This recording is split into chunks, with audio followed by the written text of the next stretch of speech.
Welcome to Soft Sleep Tales, a place where timeless stories, gentle narration, and quiet atmospheres guide you toward rest. Before tonight's story begins, you are warmly invited to share where you are listening from in the comments below. It is always a comfort to see this quiet community reaching across the world night by night. And if these stories bring you a sense of calm, you are welcome to subscribe and join us on these peaceful journeys. Now, take a moment to get comfortable. Settle into your bed or your favorite chair. Gently close your eyes. Take a slow, deep breath and allow the day to soften and fade. Let my voice carry you quietly into sleep, to a place where imagination drifts and rest comes naturally. A door had been locked for 3 years. Behind it, a room no one had been allowed to enter. And inside that room, waiting on a shelf no one had touched, over 100 small tins, each one labeled in a dead woman's hand with words that were not the names of teas at all, but the names of exactly what a person needed to hear. Hester Calloway did not know any of this yet. She only knew that a letter had arrived on a Thursday, heavier than it should have been, the paper gone soft at the corners, as though it had traveled a long way to reach her. She only knew that the handwriting on the front was not one she recognized, and that something in its slow, looping shape made her think,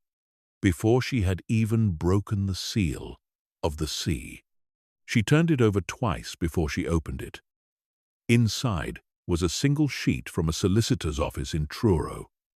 Her great-aunt was dead.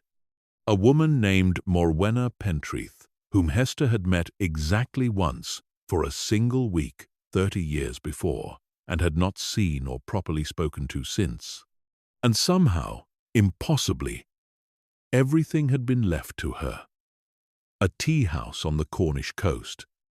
a flat above it, a shop she barely remembered, in a village she could no longer picture clearly, from a woman she had almost entirely forgotten. Almost. Because one thing had never left her. A pair of hands, quick and certain, folding a paper napkin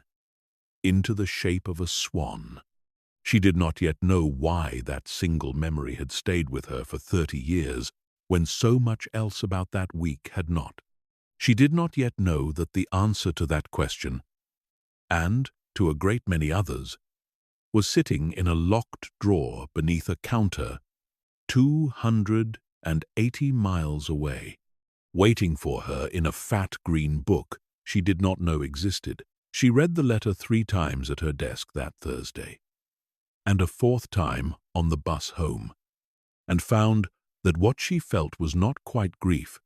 because grief requires an intimacy that 30 years and 280 miles had not permitted.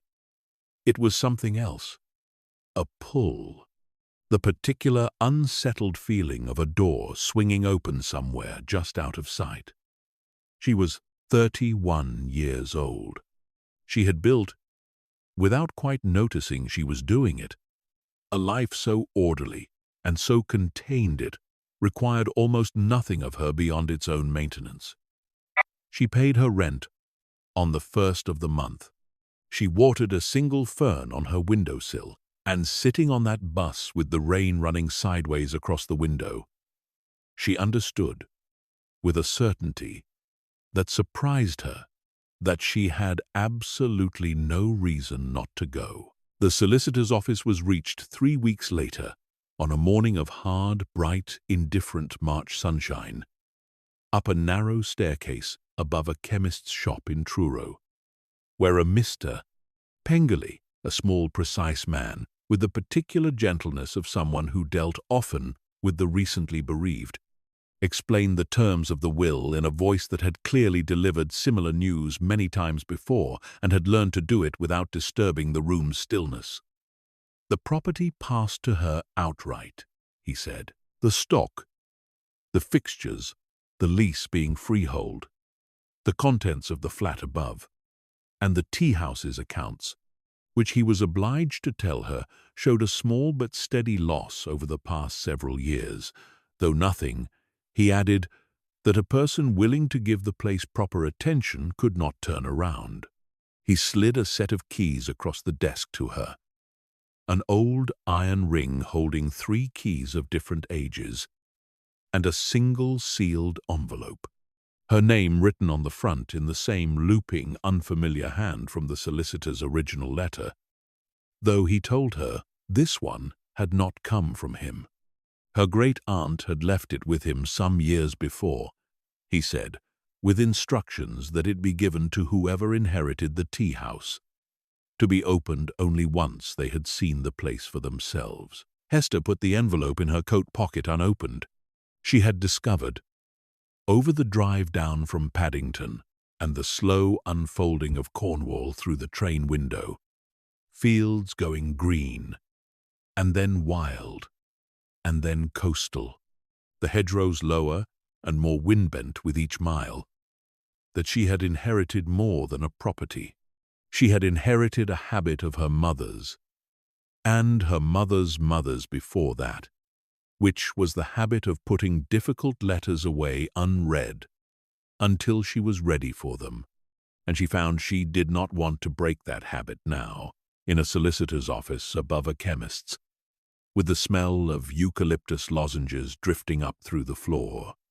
She wanted to see the place first. She wanted to stand in the room the letter had been written from before she let herself read what was inside it. The coach from Truro to Porthlowen ran twice a day, and she caught the early one, sitting with her single case on the seat beside her and the keys heavy in her coat pocket, and watched the country change again, the roads narrowing, the hedges rising up on either side until the coach seemed to be threading a green needle,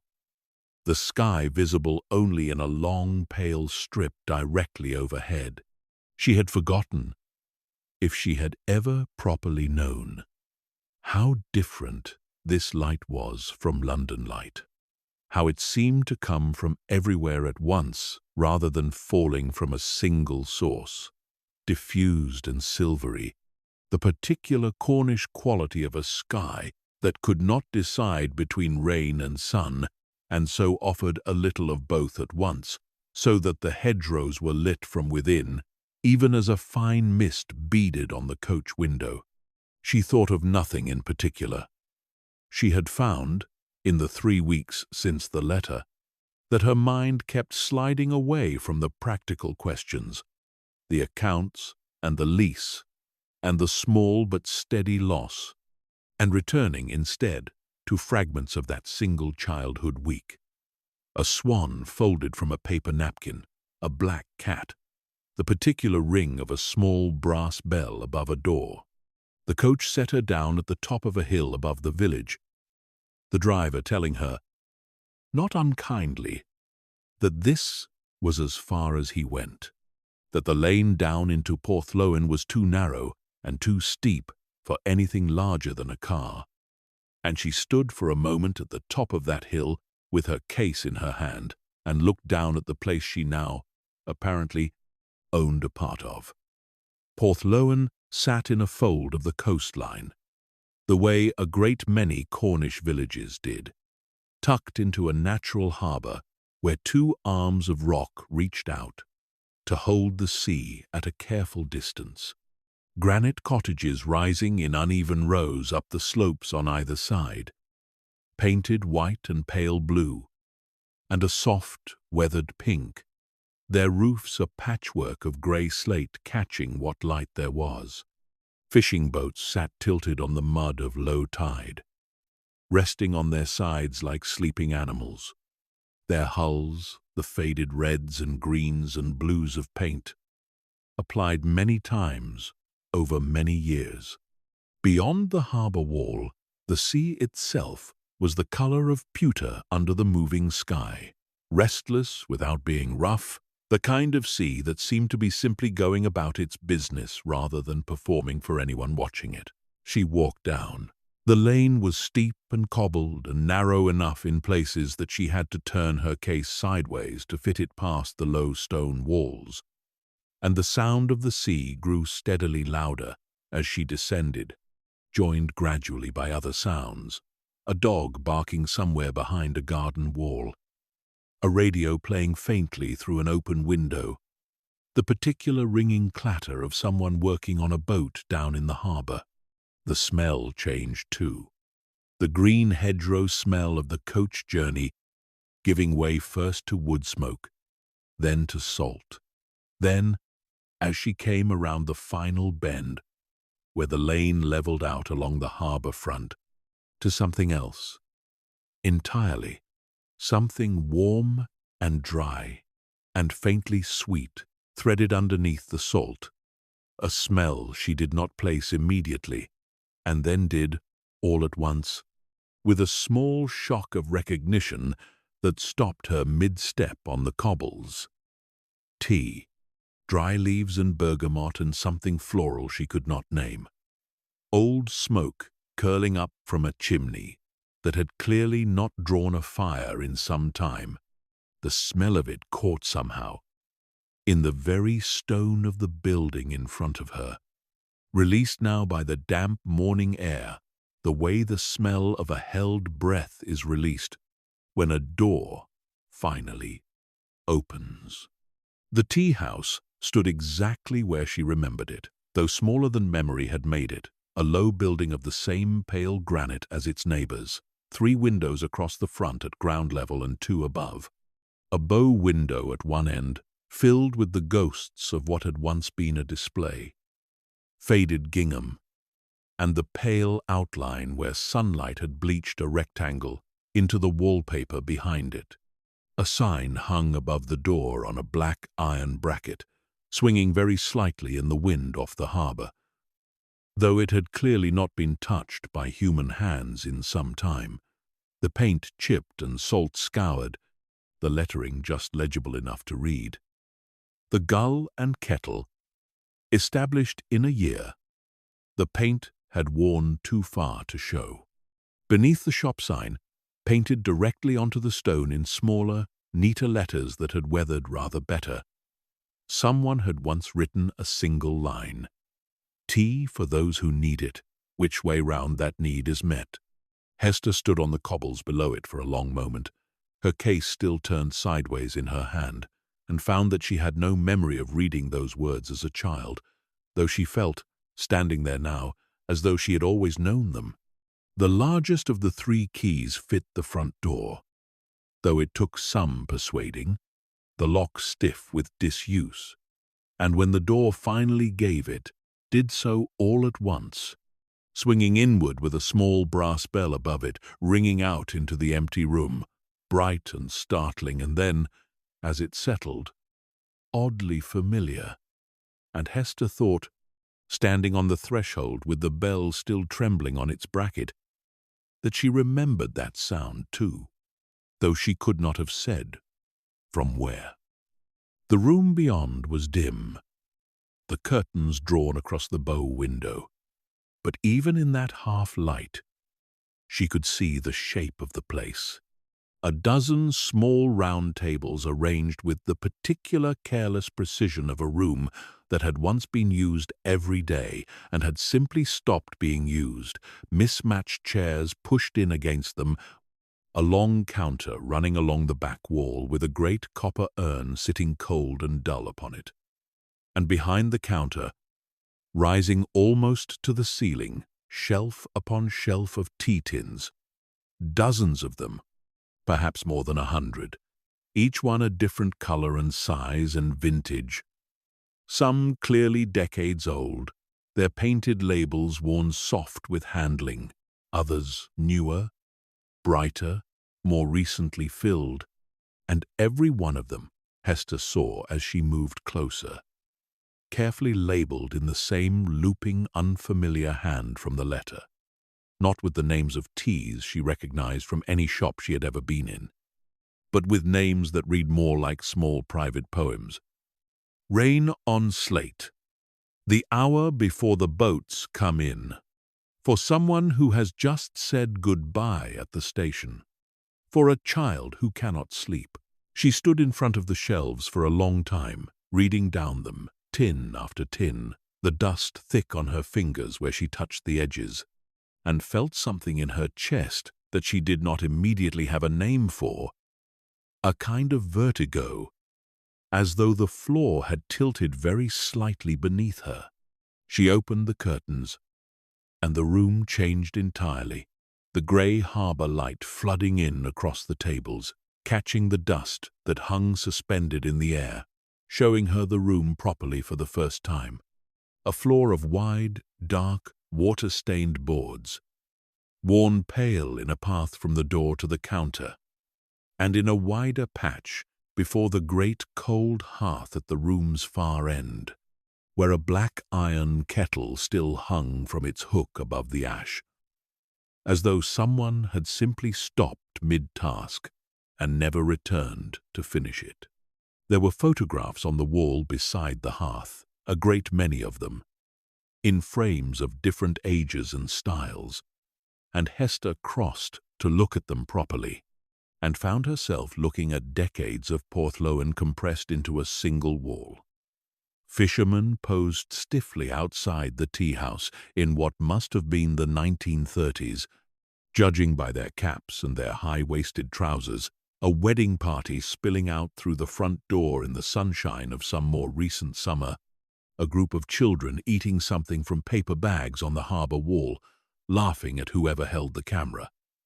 And in nearly every photograph, somewhere near the edge of the frame, or sometimes squarely in its centre, a woman Hester recognized, with a jolt that went through her like cold water, from the single week of memory she had been carrying for 30 years. Morwenna Pentreth, aged from a slim, dark-haired young woman, with an apron tied twice around her narrow waist, laughing at something outside the frame, through a stout, capable middle age with flour on her hands and her sleeves rolled to the elbow, into the woman Hester actually remembered, white-haired, brown-skinned, her hands quick and certain, folding napkins into the shapes of birds for a 9-year-old great-niece who had come to visit for a single golden week and never come back. She went through to the kitchen behind the counter and found it in the same state as the front room, everything in its place and everything long unused. A great, scarred wooden table down the center of the room, copper pans hanging from hooks along one wall in ascending size, a black range along the other, cold now, its iron door hanging slightly ajar. Flour still sat in a covered bin beside the table, gone hard and grey with age. A row of aprons hung on pegs by the back door. 4 of them, faded floral cotton in patterns that placed them somewhere in the middle of the last century, and Hester found herself reaching out to touch the nearest one, running the fabric between her finger and thumb before she caught herself doing it and stepped back. The back door let out onto a small walled yard, mostly given over now to a tangle of something that had once been herbs and had gone thoroughly to seed. Rosemary grown into a small tree, mint escaping its bed entirely and colonizing the cracks between the flagstones and beyond the wall. When she stood at its low gate, she could see straight down to the harbour, the tilted boats, the grey moving sea. The stairs to the flat above rose from a door at the kitchen's far end, narrow and steep in the way of old cottages, and the flat itself, when she reached the top of them, was smaller than she had expected and warmer somehow than the rooms below. Despite the same closed, cold, unused quality that hung over the whole building, a sitting room with a low ceiling and a window that looked straight out over the harbour wall to the open sea beyond it. A small bedroom, a bathroom added at some point in a style that did not quite match the rest of the house, all of it neat, all of it clearly kept in careful order right up until the point at which it had simply stopped being lived in. On the small writing desk beneath the sitting-room window sat a stack of correspondence, the top envelope still unopened, the postmark from the previous autumn, and beside it, in a simple wooden frame, a photograph Hester had not seen among those downstairs, of a younger Morwenna standing beside another woman of similar age outside the tea-house door, both of them laughing, both of them with their arms full of what looked like driftwood, and on the back, in the same looping hand, a single line of writing. Agnes and me, the year of the great storm, when we thought we had lost the whole roof, and found instead that we had only lost the chimney pot, which Tobias Renfrew found 3 fields inland and returned to us balanced on his bicycle, saying nothing about it at all, as though delivering a chimney pot by bicycle were the most ordinary thing in the world. Hester stood at the window for a long time after that, looking down at the harbour, at the tilted boats and the grey sea and the gulls wheeling above the water in loose, unhurried circles, and thought about the envelope still folded in her coat pocket, the one Mr. Pengelly had told her not to open until she had seen the place for herself. She had seen it now. She had walked through every room of it, had touched the aprons and read the tin labels, and looked at 30 years of a stranger's face who was somehow also her own blood. And she found that she was not ready yet, even so, to open it, that some instinct told her the letter would ask something of her, or explain something to her, that she was not yet equipped to receive. She would stay the night first, she decided. She would light the range, if she could work out how, and she would sleep in the small bedroom under the eaves, and she would open the letter in the morning, with the tea-house properly around her and a night's sleep behind her, rather than standing in a cold room with the dust still settling from her own arrival. The range took the better part of an hour to coax into life, Hester working from a memory of her grandmother's kitchen and a certain amount of trial and error. And when it finally caught and began to throw a slow, ticking warmth into the kitchen, she felt a small, disproportionate triumph, as though she had proven something to the house, or to herself, or to the woman in the photographs, whose hands had lit this same range every morning for 61 years. She found tins of soup in a cupboard that had not gone off, and ate at the great scarred table with the range warming the room, and the last of the daylight fading blue-grey in the window, and afterwards she climbed the narrow stairs and lay in the small bed under the eaves, listening to sounds she did not yet know how to place. The sea against the harbour wall, a gull settling somewhere close on the roof slates, the tea-house itself ticking and shifting gently around her as the range's warmth worked its way up through old timbers, and she thought, on the very edge of sleep, that the bed did not feel unfamiliar, that some part of her, deeper than 30 years of London and accounts offices and a single fern on a windowsill, recognized the particular slope of this ceiling, the particular sound of this sea, and was, without any effort of her own, glad to be back. She woke before it was properly light, to a silence so complete it had its own texture, no traffic, no radiator ticking, nothing but the sea's slow breathing against the rocks below the window, and, somewhere further off, a single gull beginning its first complaint of the morning. She lay still for a while, letting the unfamiliar ceiling resolve itself above her, the low beam,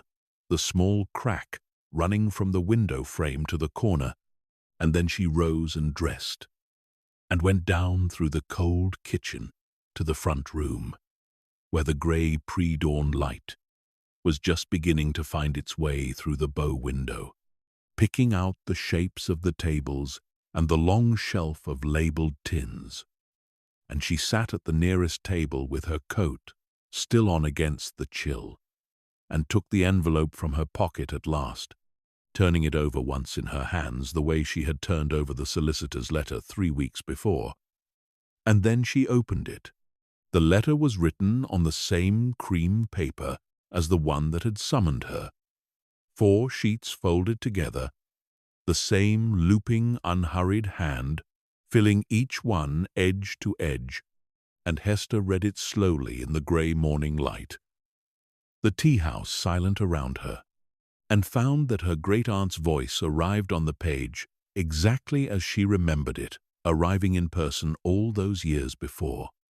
Warm and unhurried, and entirely without self-pity, as though she were simply continuing a conversation that had been interrupted rather than beginning one that had never properly started. "My dear Hester,"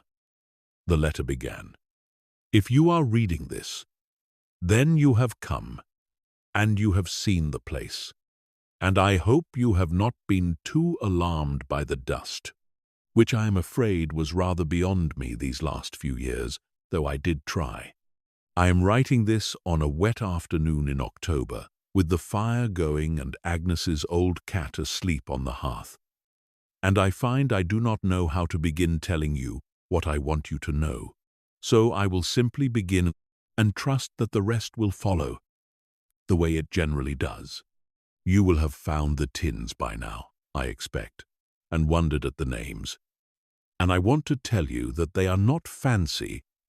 or not fancy in the way a shop in London might mean it. Your great-grandmother Elizabeth began the naming, long before I was born, out of a simple practical need, because in a village this small, a person does not come into a tea-house merely wanting tea. They come in wanting something. And it saves a great deal of awkward conversation if the tea itself can say what they cannot quite bring themselves to say aloud.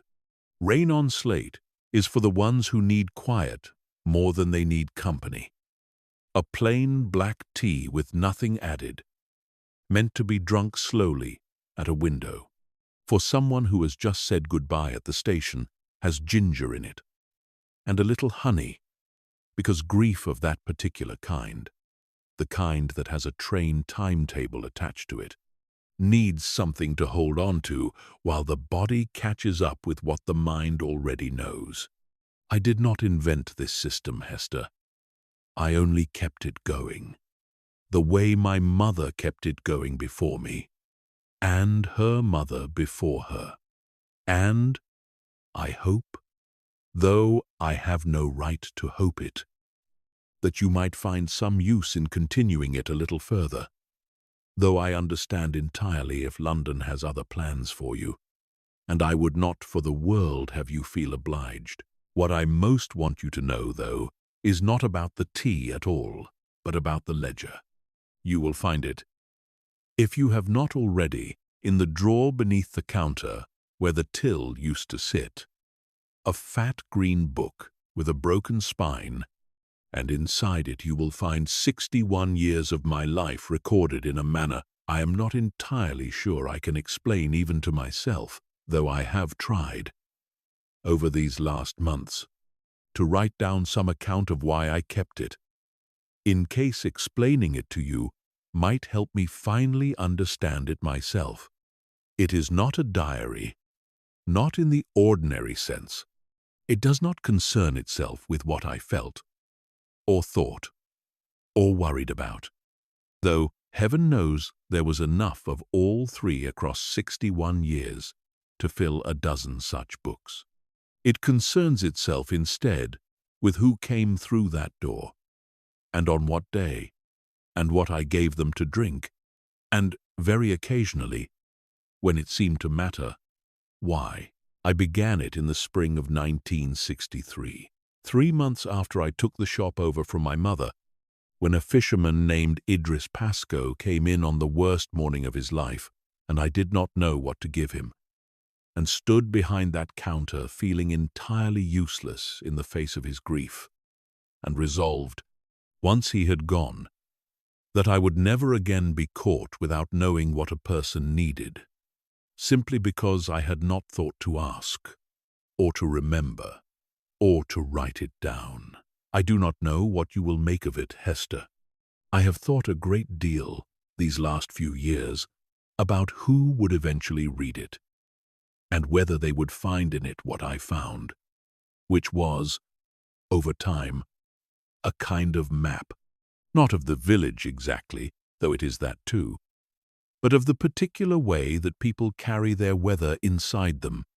and the small, useful fact that a warm cup, offered without too many questions, can sometimes carry a person a surprising distance. I am an old woman now, and tired in a way that has nothing to do with sleep, and I find I am not afraid of what comes next, so much as I am sorry not to see how the story continues, because it has always felt to me like a story that continues, page after page, cup after cup, one keeper of the shop handing it to the next, the way my mother handed it to me on a wet Tuesday in March, with no ceremony at all beyond a cup of rain on slate and the words, "Well then, and you will be quicker than I was on the accounts, I expect. I have left you the shop, and the flat, and whatever is left in the accounts, which I am sorry is not much, though Mr. Pengelly will tell you the lease at least is sound. I have left you the ledger, which is worth more than the rest of it put together, though it will not say so on any inventory, and I have left you, though I have no way of packaging this up and putting it in an envelope, the whole of a village that has been waiting rather longer than either of us would like for someone to come back and open that door in the morning. Take whatever time you need to decide. The tins will keep. The village has managed a closed tea house before, in the war, and it can manage a little longer if it must. But I hope, my dear, that you will find, as I did, that there is something in this small grey harbour that a person can build a whole life around, if she is willing to let it ask something of her in return, with all my love and considerable curiosity about who you have become, your great-aunt, Morwenna. Hester sat with the letter in her lap for a long time after she finished reading it, the grey light in the window slowly warming toward proper morning, and found that she was crying, quietly and without much surprise, the way one cries for a person one barely knew and yet somehow misses precisely, a grief made of possibility rather than memory, for all the versions of a relationship that might have existed and now never would. She folded the letter carefully back along its original creases and sat for a while longer with her hand flat on the table, feeling the grain of the old wood beneath her palm, and then she rose and went to look for the drawer beneath the counter, and found it exactly where the letter had said it would be, and inside it, wrapped in a square of soft cloth as though it was something precious rather than merely something old, a fat green ledger with a broken spine, its cover worn pale at the corners from decades of handling. She did not open it yet. She had the sense, standing there with the book in her hands, that this was not a thing to be read, standing up in a cold room, with her coat still on, that it deserved, the way the letter had deserved a proper reading, some measure of preparation, and so she set it on the counter, squarely in the center, where the light from the bow window fell most fully, and went instead to open the front door, and stood for a moment on the threshold with the small brass bell trembling above her, looking out at Porthlowan in the early light, the harbour just beginning to stir, a single fishing boat pulling away from the jetty with its engine, a low, steady thrum across the water, gulls lifting off the roofs in ones and twos, to begin their long patrol of the tide line, and she thought, standing there, that she would stay. Not forever, necessarily, not with any grand declaration made to herself in that moment, but for now, for long enough to read the ledger properly and to understand what her great-aunt had meant by a map of weather carried inside a person, and to see whether there was, in fact, a whole life to be built around this small grey harbour, the way the letter had suggested there might be. The knock came before she had decided anything further. A firm double rap on the door frame beside the still-open door. And Hester turned to find a woman standing on the step, perhaps 70, dressed in a waxed jacket, gone soft and pale with age, a woolen hat pulled down over grey hair, her face weathered in the particular way of someone who had spent a lifetime outdoors in a climate that gave no quarter. She was carrying a small basket covered with a cloth, and she looked at Hester for a long moment, with an expression that was not quite surprise, more a kind of confirmation, as though she had been expecting this exact scene to occur and was simply pleased to see it finally happening. "You'll be Hester," the woman said. It was not a question. "I'm Peggy Trewin. I keep the shop up on 4th Street, and I knew your great-aunt 50 years, give or take. And I saw the smoke from your chimney last night and thought, well, there it is at last.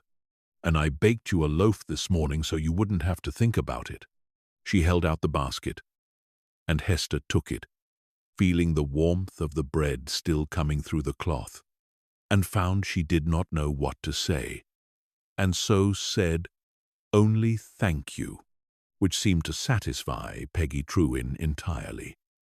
because she nodded once, briskly, and stepped past Hester into the tea-house, as though she had been invited, which, in a sense, Hester supposed. She had.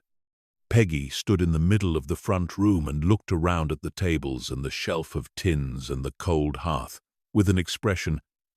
Hester could not quite read. Something between fondness and reproach, the look of a person surveying a friend who has been unwell for some time. "It's been near on 3 years since she could manage the mornings," Peggy said. "Not since the winter before last. The bad one, when her hip went, and never came right after.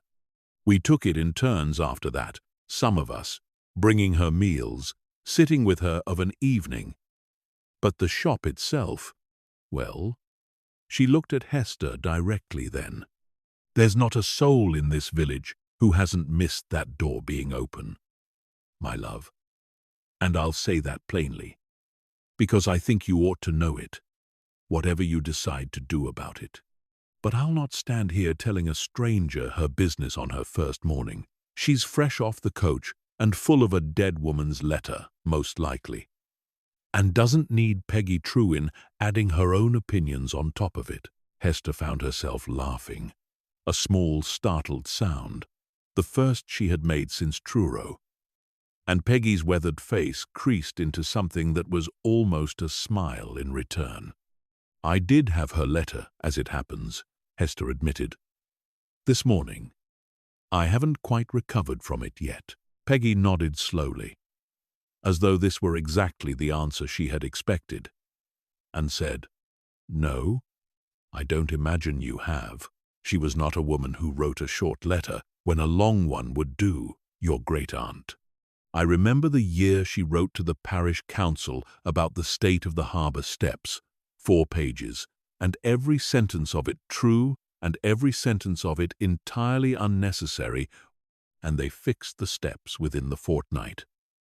Not because they agreed with her, but because it was easier than reading a 5th page." She looked around the room again, at the tins and the tables and the great copper urn sitting cold and dull on the counter. "Well," she said, "I'll leave you to it, but you'll come up to the shop for what you need whenever you're ready to need it. And there's no hurry about any of it, whatever the state of the accounts might suggest." She left as briskly as she had arrived, and Hester stood alone in the front room with the bread still warm in its basket, and found that something in her had shifted very slightly. Some small recalibration of what this strange inherited morning was going to require of her. She spent the rest of that day, and most of the next several, in a kind of quiet, absorbed labor that surprised her with how much she enjoyed it, cleaning the front room from the wide, dark floorboards to the cobwebbed corners of the ceiling, washing the windows until the grey harbor light came through them properly clean. For what must have been the first time in years, polishing the great copper urn with a paste Peggy Trewin brought down from the shop unasked, along with, on a second visit, a tin of proper polish for the brass bell above the door, and a firm suggestion that the yard could do with clearing before the mint took the whole garden over entirely. Hester worked in the herb yard on the third afternoon, pulling back the mint and finding, beneath its takeover, neat rows of thyme and rosemary and something with small silver leaves she did not recognize. All of it, she understood slowly, planted with the same deliberate care as the tin labels inside. A garden that had once been tended as precisely as a kitchen. Word of her arrival moved through Porthlowan with the particular speed of small places, and by the end of the first week she had met, in ones and twos, dropping by with the same unhurried, unpressuring curiosity Peggy Trewin had shown, a good portion of the village. A fisherman named Davy Renfrew, who turned out to be Tobias Renfrew's grandson, and who told her, with a shy pride, that his grandfather still talked about the chimney pot. A retired schoolteacher named Iris Bly, who had taught 3 generations of Porthlowan children, including, she said, Hester's own great-aunt, many years before, and who remembered her as a girl already methodical beyond her years, always the one who kept the class register straight. A young mother named Sarah Kestel, with a baby on her hip, who said, simply, that her own mother had proposed to her father in the corner table by the window, over a pot of something called, if she remembered right, for when you have decided and are only waiting for him to catch up, and that she hoped very much the tea-house would open again before the baby was old enough to remember it closed. Each of them, in their own way, asked nothing of Hester beyond her presence, offered no pressure toward any particular decision, and yet each conversation left her with the growing, settling sense that the tea-house's closed door had been, for 3 years, a small daily absence in the shape of the village's day, the way a missing tooth is felt by the tongue long after the gum has healed. On the 5th evening, with the front room clean and the brass bell polished and the copper urn gleaming dull gold in the last of the daylight, Hester sat once more at the table by the bow window, with a pot of tea she had made from the tin marked simply, for the end of a long day, a plain, dark, faintly smoky blend that tasted, she thought, exactly like its name. And she opened the accounts book Mr. Pengelly had given her, and worked through the figures properly for the first time. The small, steady loss laid out in her own great-aunt's careful hand across page after page of the last several years, the entries growing sparser and the handwriting slightly less steady as the pages went on,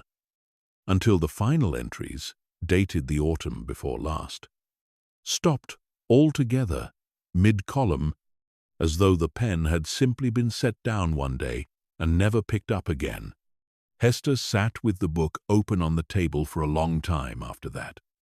doing the sums in her head that the figures themselves already told her, that the tea-house could not, on its own, support a life not without a great deal of careful work and a fair measure of luck, and that London, waiting patiently 280 miles away with its accounts office and its fern and its flat in Kentish Town, remained, technically, an entirely reasonable alternative. She thought, sitting there with the cooling tea in front of her, of the letter folded now in the desk drawer upstairs, of the words, a whole life, to be built around this small grey harbour, and of Peggy Trewin's basket, and Davy Renfrew's shy pride, and Sarah Kestel's baby who might yet grow up remembering the door open rather than closed. And she found, somewhat to her own surprise, that the decision, when it finally arrived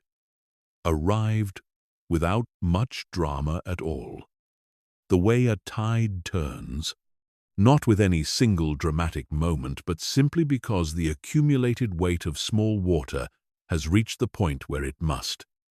And she closed the accounts book and said aloud to the empty room, in a voice that sounded steadier than she felt, "Well then, and I suppose I had better learn the accounts properly, because I don't imagine I shall be quicker at them than she was." She reopened the tea house 11 days after she arrived, on a Tuesday, because it seemed right that it should be a Tuesday,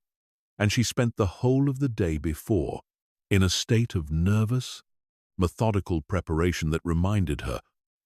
not unpleasantly, of the week before her accounts qualification exam, checking and rechecking the till which Davy Renfrew had helped her get working again, laying in a delivery of milk and bread from Peggy Trewin's shop, going through the shelf of tins one more time to be certain she understood, or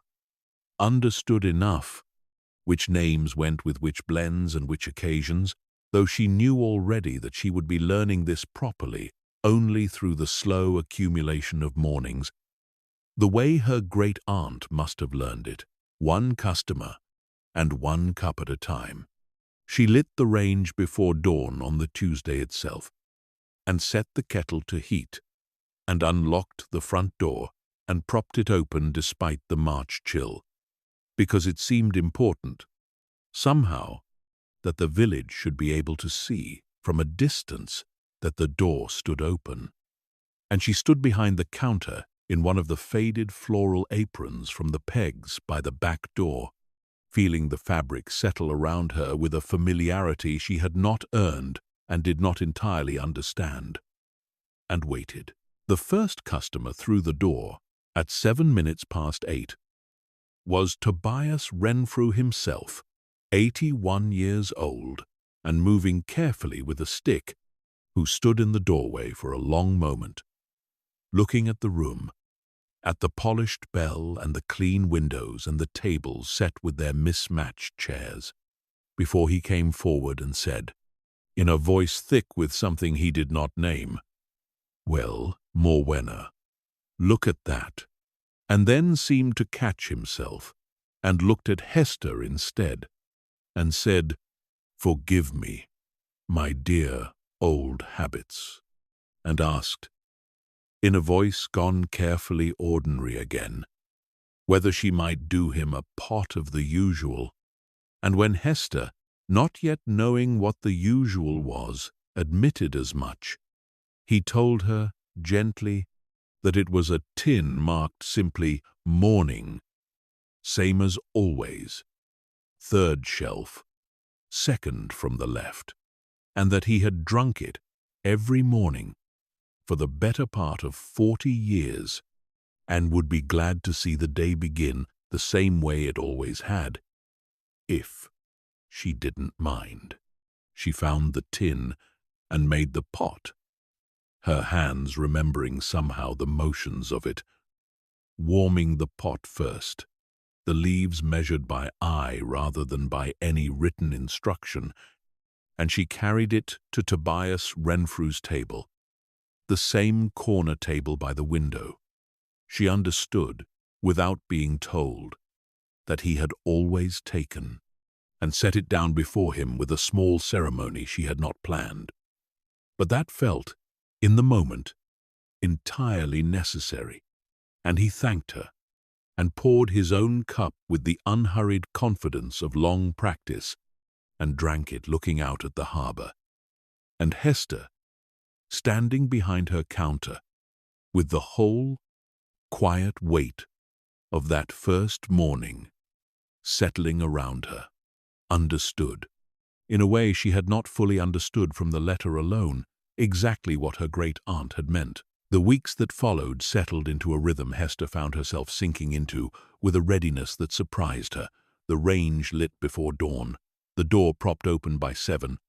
the tide of morning customers arriving in a pattern she began, gradually, to learn. Tobias Renfrew first, always, with his morning, same as always, followed within the half-hour by 2 or 3 of the other fishermen coming off the early boats, salt still drying on their oilskins, wanting something strong and plain and quickly poured. Then a quieter stretch through the middle of the morning when Iris Bligh might come in with a book and sit for an hour over a pot of rain on slate, or Sarah Kestel might appear with the baby and want, invariably, whatever felt most like a small private holiday from the exhausting business of new motherhood, which Hester learned, after some experimentation and one memorable failure involving too much cardamom, was a blend 2 shelves up marked for 5 minutes that are entirely your own. Then the slower golden hour of early afternoon,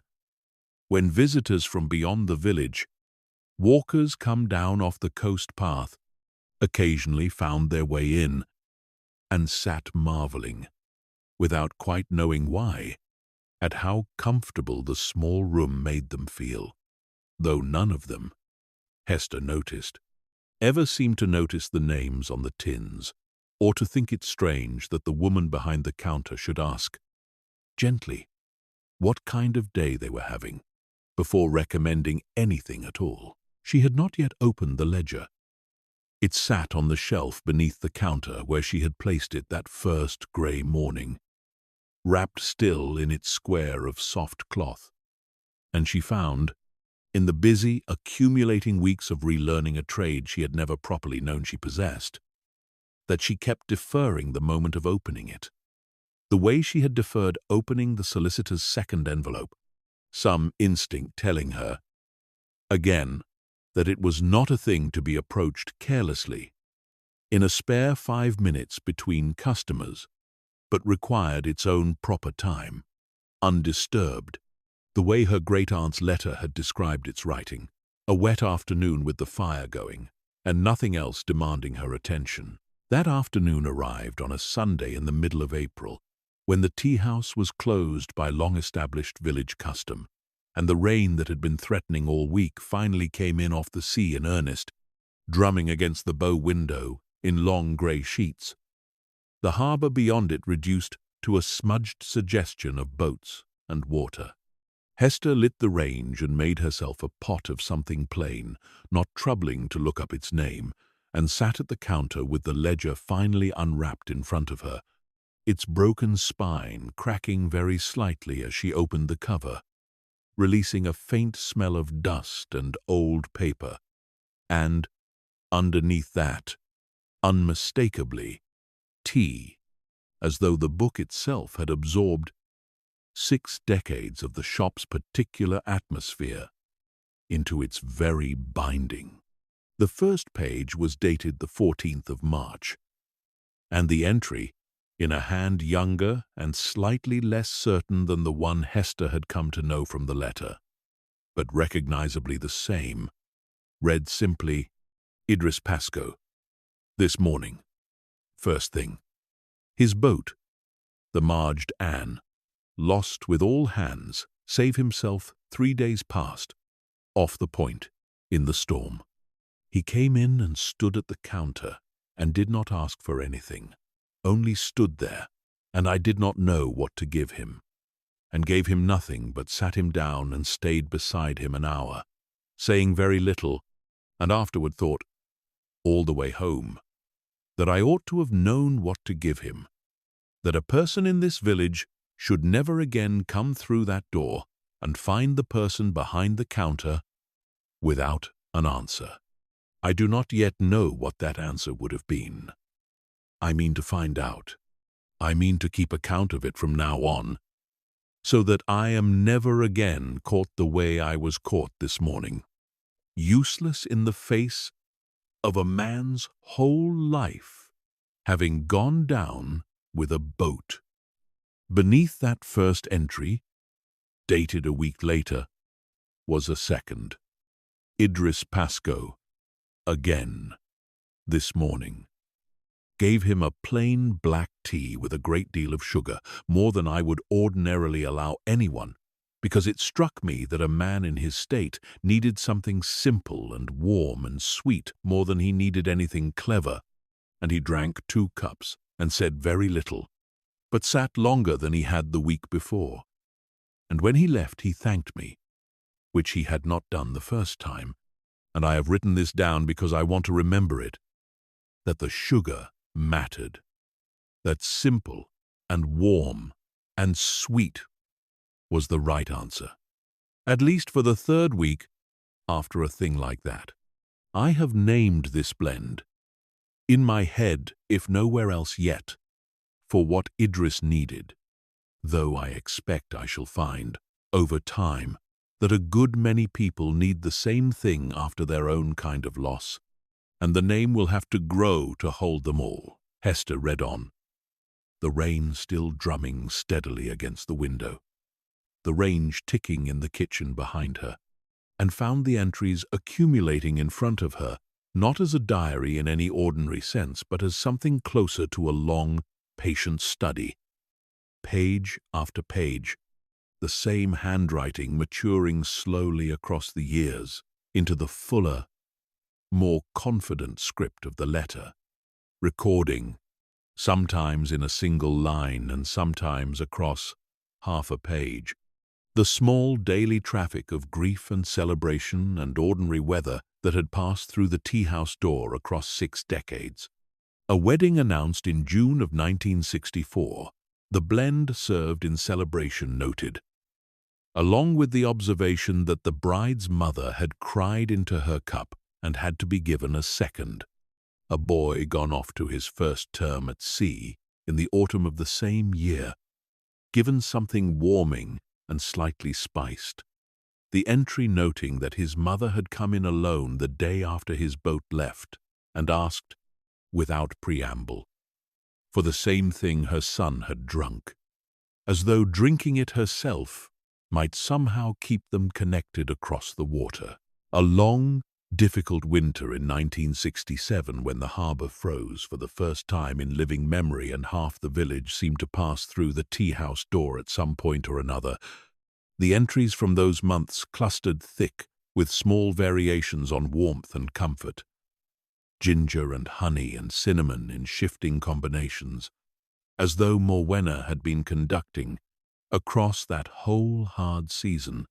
a patient private experiment in exactly how much warmth a cup of tea could actually deliver to a person whose hands had gone numb walking home from the harbour. She found, turning the pages slowly through the afternoon, entries that made her laugh aloud in the empty room. A note from 1971 recording that the vicar had come in requesting something to steady his nerves before a wedding at which he was, for reasons the entry did not explain but clearly found amusing,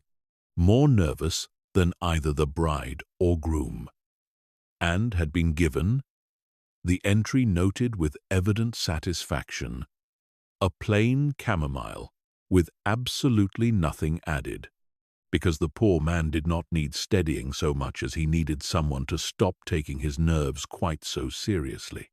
She found entries that made her set the book down for a moment and simply look out at the rain. A note from 1979 recording the death of Morwenna's own mother,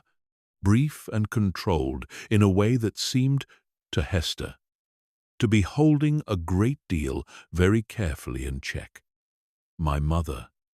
died this morning. I opened the shop as usual because I did not know what else to do with the day, and found that the opening of it, the familiar motions of the kettle and the tins, held me together rather better than staying upstairs alone would have done. I gave myself, at midday, a pot of rain on slate, and sat at her table, The corner one. The one she always took when she came down to visit, rather than to work. And I do not think I have ever understood the shop's purpose so completely as I understood it sitting there. That it is not only for the customers, that it can hold its keeper too, when the keeper has nowhere else to put herself. She found, further along, an entry from 1983 that stopped her entirely. Her cup halfway to her mouth, because it mentioned, by name, a girl of 9 come to visit for a week from London, my brother's granddaughter Hester, bright as anything and entirely unafraid of the range, though her mother writes that she is shy at home, and I wonder whether it is only that she has not yet found the thing that suits her, the way I found this shop, and her father before me the sea, and I have shown her how to fold a napkin into a swan, and she has practiced it 40 times at least, and got quite good. And I find myself wishing, though I know it is not my place to wish it of a child I see once in a decade if that she might come back one day and find something here worth staying for. Hester read this entry 3 times. The rain still falling steadily against the window, and felt the whole accumulated weight of the afternoon's reading settle suddenly and completely into something she had not fully let herself feel until that moment, that this small grey harbour and this closed, dusty tea-house had been. In some sense, she was only now beginning to understand, waiting for her specifically, for longer than she had known, to wonder about it. She closed the ledger some hours later, the light outside gone fully dark, the rain finally easing to a fine mist against the black window, and found that she had read perhaps a third of it, the entries growing sparser as they approached the more recent years, the handwriting beginning in the last pages she had reached, to show the first small unsteadiness of age, and she understood, sitting there in the quiet, range-warmed kitchen with the whole of a stranger's carefully documented life spread out before her, that there was a great deal more still to read, that the ledger held not only the answer to who had needed what, and when, across 61 years, but something else as well, something she had not yet reached but could feel approaching in the thinning pages ahead, the way a person can feel, from several chapters out, that a book is building towards something it has not yet said. She wrapped the ledger back in its cloth, carefully, the way she had found it, and carried it up to the small desk beneath the sitting-room window, and set it down beside the framed photograph of Morwenna and Agnes with their arms full of driftwood, and stood for a moment looking down at both of them, the book and the photograph, and thought, before she went to bed, that she was not ready, not yet, to read what came next, that some part of her wanted to hold the not yet knowing a little longer, the way she had held the unopened letter, because she had begun to suspect, without being able to say exactly why, that the pages waiting ahead of her held something meant for her alone, and she wanted, when she finally reached them, to be as ready for them as a person could reasonably be. She did not return to the ledger the following Sunday, nor the one after that,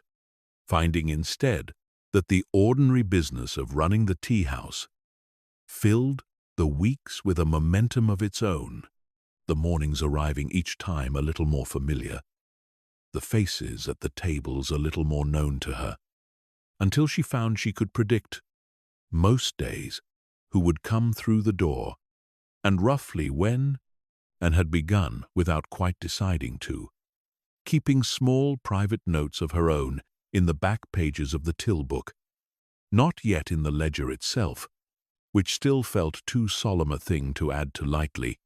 but small working notes all the same, that Davy Renfrew took his tea stronger on the mornings after a bad catch,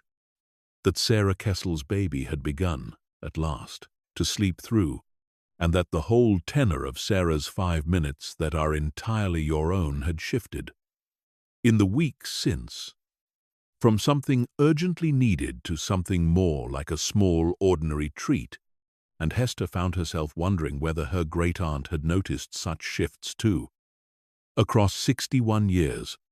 whether the ledger, further in, recorded not only single moments of need, but the slow changing shape of whole lives, observed one cup at a time. The village continued to arrive at her door in ones and twos, with the same unhurried generosity it had shown from the first week. Peggy Trewin appearing every few days with something from the shop, ostensibly to save Hester the walk up 4 Street, but in practice, Hester came to understand, simply for the pleasure of sitting a while at the counter and talking. Iris Bly bringing down, one grey Wednesday, a small stack of books she thought Hester might enjoy on a quiet afternoon. Among them, a slim volume of local history that mentioned, in a single paragraph tucked between an account of the church restoration and a note on the harbour's construction, the tea house itself, established by a widow named Elizabeth Pentreath in the years after the First War. When she had found herself, the book noted, with 3 children and no husband and a small legacy from her own mother that amounted to exactly enough to lease the building on Harbour Row and stock it with tea, and had built, from that narrow beginning, a business that had passed,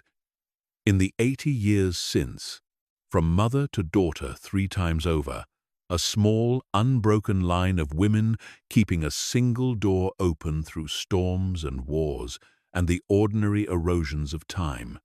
Hester read that paragraph standing at the counter on a slow Wednesday afternoon, the rain holding off for once, a thin band of sunlight finding its way across the harbour and through the bow window to lie warm along the floorboards, and felt something settle into place that she had been circling without quite naming since the moment she first opened her great-aunt's letter, a sense not merely of having inherited a building and a business and a large green book full of other people's grief and celebration, but of having been handed, whether she had asked for it or not, a place in a line that stretched back further than she had known to imagine. 3 widows and daughters deep before her, each one taking up the same counter and the same shelf of tins, and finding, in her turn, some way to hold a whole village's weather inside a cup.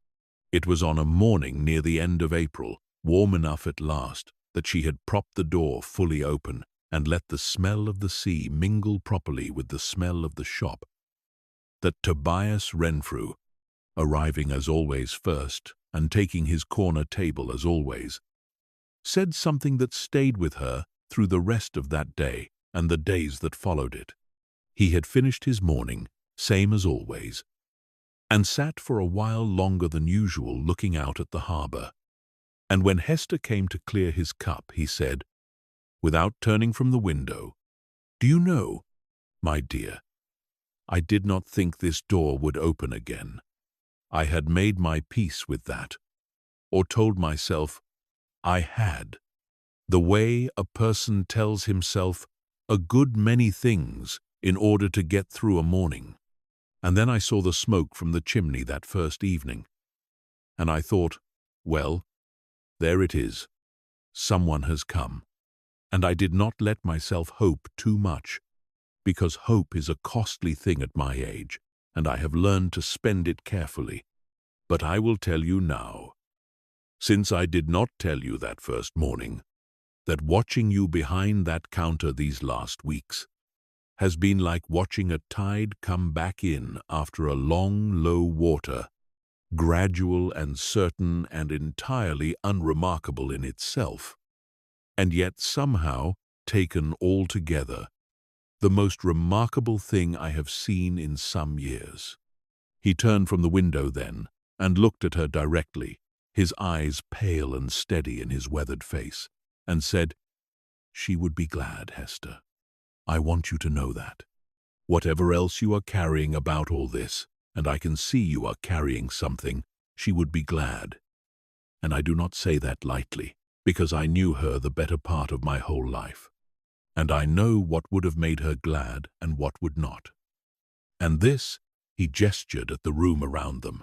The tables and the shelf of tins and the open door with the morning light and the sea sound coming through it, this would have made her very glad indeed. Hester did not trust herself to answer properly,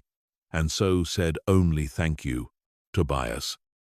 which seemed, as it had with Peggy Trewin that first morning, to be answer enough. And he nodded, satisfied, and rose with his stick and made his slow way to the door, pausing there for a moment to look back at the room once more before he stepped out into the bright morning. And Hester stood behind her counter and watched him go, and found that she was thinking, not for the first time but more clearly than she had let herself think it before, about the ledger still wrapped in its cloth on the desk upstairs, and about the entries she had not yet reached, the ones written in the unsteady later hand, the ones that would carry Morwenna's account of the shop and the village, and the slow accumulating weight of 6 decades all the way up to whatever final page had been written before the pen was set down for the last time.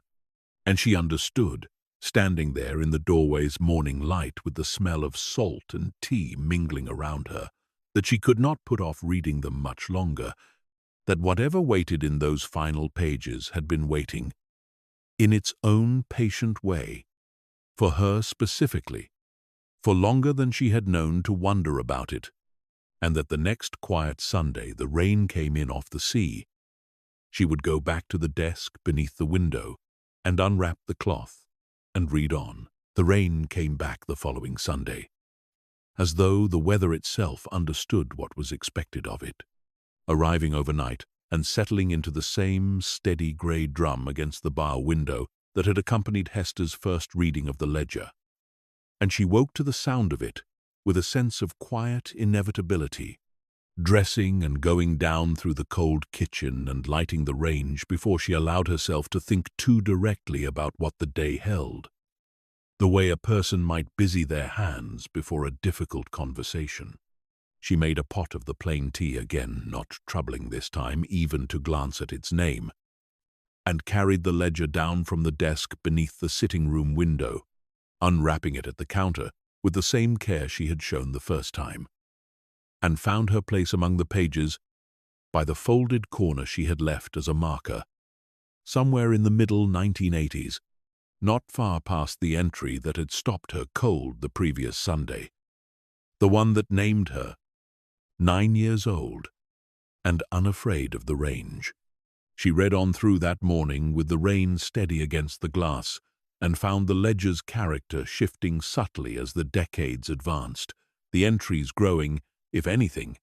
richer rather than sparser through the late 80s and into the 90s, as though Morwenna, settled fully now into the shop and the village, and her own unhurried authority over both, had found in the ledger not merely a working record, but something closer to genuine company. A place to set down not only who had needed what, but the small satisfactions and frustrations of the life itself.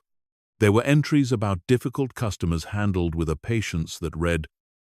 on the page, as considerably more patience than Hester suspected had actually been felt in the moment. A note from 1988 recording a visiting couple from London who had complained, at some length, that the tea was too strong and the room too small, and the whole village, by clear implication, too far from anywhere that mattered. And Morwenna's entry on the matter, reading only, gave them the weakest pot I could reasonably serve without shame, and did not charge them for the second, and thought, watching them go, that some people carry their own bad weather with them wherever they travel, and there is no tea in the world strong enough or weak enough to fix that. Though I confess, I enjoyed trying. There were entries, too, that traced the slow arc of the village's own changing shape across those years. The closing of the boatyard in 1991 and the quiet, grieving weeks that followed it. Half the men who had worked there passing through the tea-house door in the months after with a particular flavor of loss that Morwenna noted required, she wrote, less sweetness than Idris Pascoe's grief had needed, and more simple silence, a strong plain tea, and a willingness to let a man sit without being asked how he was managing. There were entries about small triumphs, a note from 1994 recording that Davy Renfrew's own father had proposed to his mother at the same corner table Sarah Kestel's parents had chosen a generation before, as though certain tables in certain rooms simply accumulated a particular gravity over time, becoming, without anyone deciding it should be so, the place where such things happened. And there were entries, growing more frequent as the pages advanced into the new century, about Agnes Caro, Hester learned, piecing the woman together across dozens of scattered entries, the way one assembles a portrait from many small brushstrokes, had kept the bakery 2 doors along Harbour Row for the whole of the time Morwenna had kept the tea-house, and the 2 women's lives ran through the ledger's later pages so closely intertwined that it became difficult, by the entries of the early 2000s, to tell where the record of the shop ended and the record of the friendship began. Agnes brought bread down each morning before her own oven had properly finished its first bake. The entries recorded and took her tea, always the same blend, marked in an entry from 1998, simply as Agnes's, no explanation needed,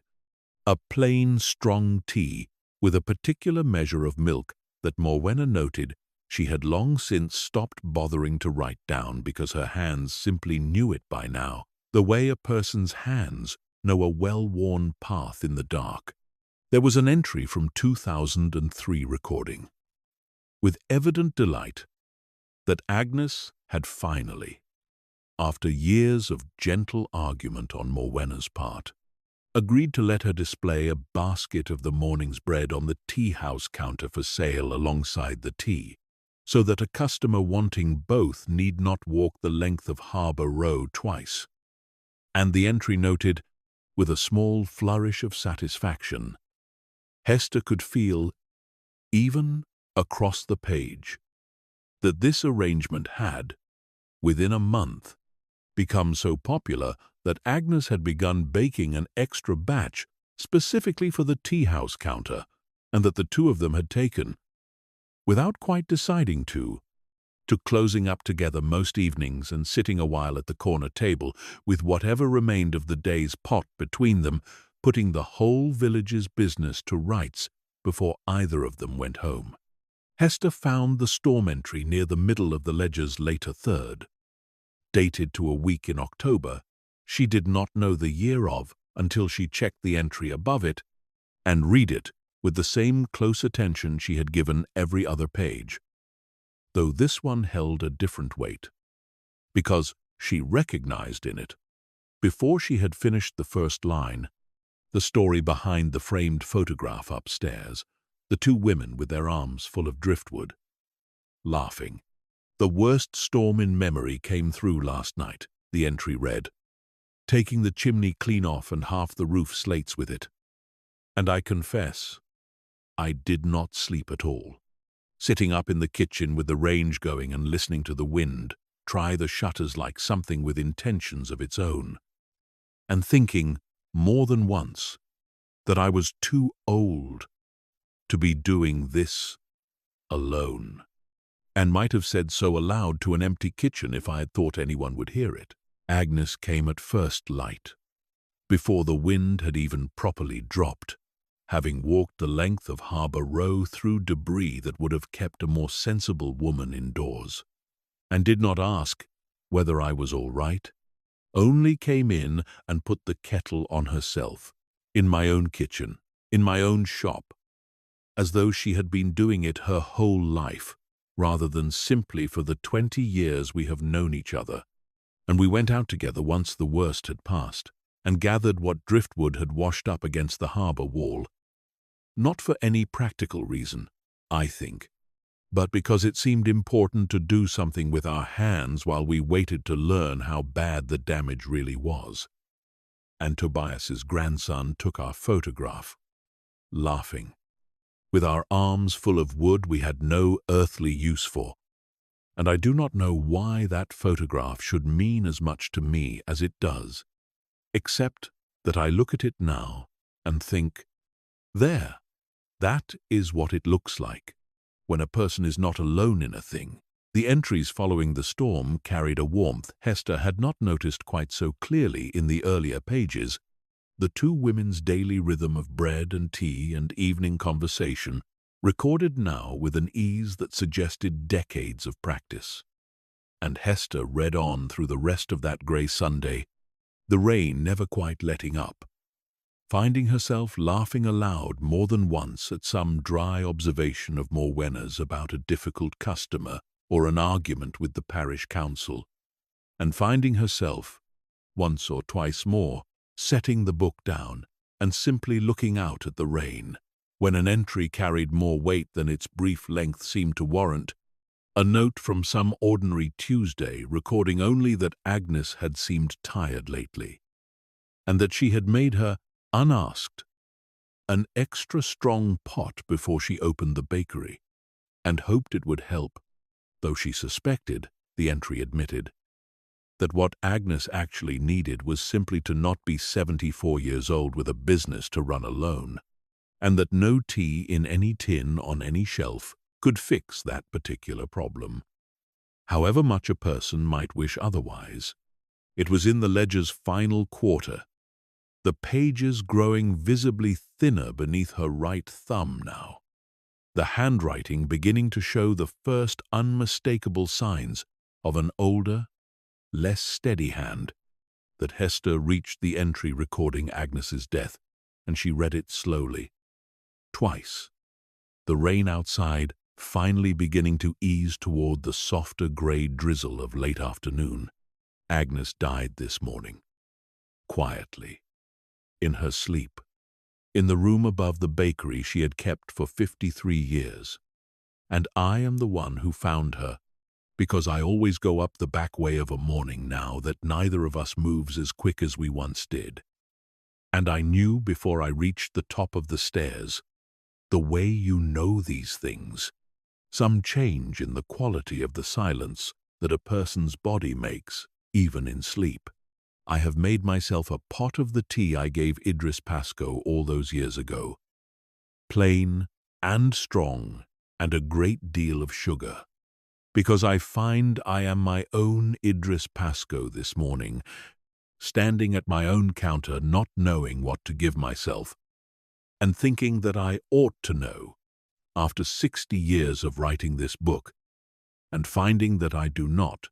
that there is apparently no entry in 60 years that quite covers the loss of the person who has stood beside you through most of them. I do not think I will close the shop today. I think Agnes would tell me, if she could, that the shop is exactly where I ought to be, doing the exact thing I know how to do, because it is the doing of it, more than anything I might say aloud, that has always been my way of holding a person up. And I find this morning that I am the one who needs holding up, and the shop, I think, is the only way I know to do that for myself. Hester closed the ledger for a while after that entry, unable for the moment to read on, and sat instead at the counter with her cooling tea, and the rain finally stopping outside, the last grey light of the afternoon settling over the harbour, and thought about a friendship 60 years deep, about driftwood gathered for no practical reason, about a woman standing at her own counter one October morning not knowing, for the first time in 60 years of writing it down, what to give herself. She thought, too, of Tobias Renfrew's words from the week before, that watching Hester behind the counter these last weeks had felt like a tide coming back in, And she understood now, with a clarity the earlier entries had not quite given her, exactly how much had been lost across that closed door's 3 dark years. Not merely a shop, but a woman who had, across 6 decades, made herself into something the whole village had learned to lean against, and who had, in the last years of her own life, lost the one person who had made a habit of leaning back. She did not read further that day. She wrapped the ledger back in its cloth as the light failed fully outside, and carried it upstairs, and set it beside the photograph, as she had before, and stood for a while looking at the 2 laughing women with their arms full of driftwood, understanding the photograph properly now, all the years of ordinary devotion that had led up to that single captured moment of storm-wrecked laughter. And she thought, before she went to bed, that she understood better now, too, why the entries had grown sparser in the accounts book Mr. Pengelly had shown her, that small, steady loss across the final years, not merely a matter of failing energy, but of a woman keeping a shop alone that had, for most of her life, never truly been kept alone at all. The following weeks carried Hester through the full turning of spring into early summer. The tea-house's rhythm now settled enough that she found herself, for the first time since her arrival, with actual spare hours in the slow middle of most afternoons, and she used a portion of them, gradually, to make small changes of her own to the shop. Nothing that altered its essential character, but small additions that felt, to her, like the natural next entries in a story that had been building for 80 years. A fresh coat of paint on the sign outside, matched as closely as she could manage to the original faded color rather than replaced with anything newer. A proper cushion for Tobias Renfrew's chair, after Peggy Trewin mentioned, delicately, that his hip troubled him rather more than he would ever admit. A small handwritten card propped beside the till, inviting customers to suggest names for a new blend she was developing, from the last of the garden's rosemary, which arrived within a fortnight, at the name "For Someone Who Has Just Remembered Something Good," courtesy of Sarah Kessel, who said the smell of rosemary always brought back, unbidden and entirely welcome, the memory of her own grandmother's kitchen. She began, too, almost without deciding to, keeping her own notes in the back of the till book, the way she had from her earliest weeks, but found these notes growing steadily more detailed, more considered, until one evening in late May, closing up alone with the last light going gold across the harbor, she understood that what she had actually been doing these several weeks was drafting, in rough form, her own first entries for the ledger itself. And she went upstairs and brought the green book back down to the counter, and turned past the final written page, past the space where Morwenna's own hand had eventually stopped, to the first blank leaf beyond it, and sat for a long while, with her pen poised above the paper, feeling the weight of what she was about to do, before she wrote, in a hand she hoped would prove steady enough across the years to come, the date, and beneath it, Sarah Kessel's little one said her first word today, standing at the counter while her mother waited for the kettle. And the word, as it happens, was more, said, with her whole small hand pointed at the biscuit tin, and I gave her a very small piece, and Sarah cried a little. From happiness, she said, though I think also because a first word marks a kind of ending as much as a beginning, the very last of the entirely wordless baby giving way at last to the beginning of a person who will, one day, have opinions and arguments, and a whole life of her own. I have named nothing new today. I only wanted to write it down, It was on a warm evening in the middle of June. The tea house closed for the day, and the last of the light lying long and gold across the harbour water, that Hester finally returned to the ledger's final pages, the ones she had been holding off reaching since that first grey Sunday of reading, understanding, without needing to be told, that the entries remaining were the last her great-aunt had ever written,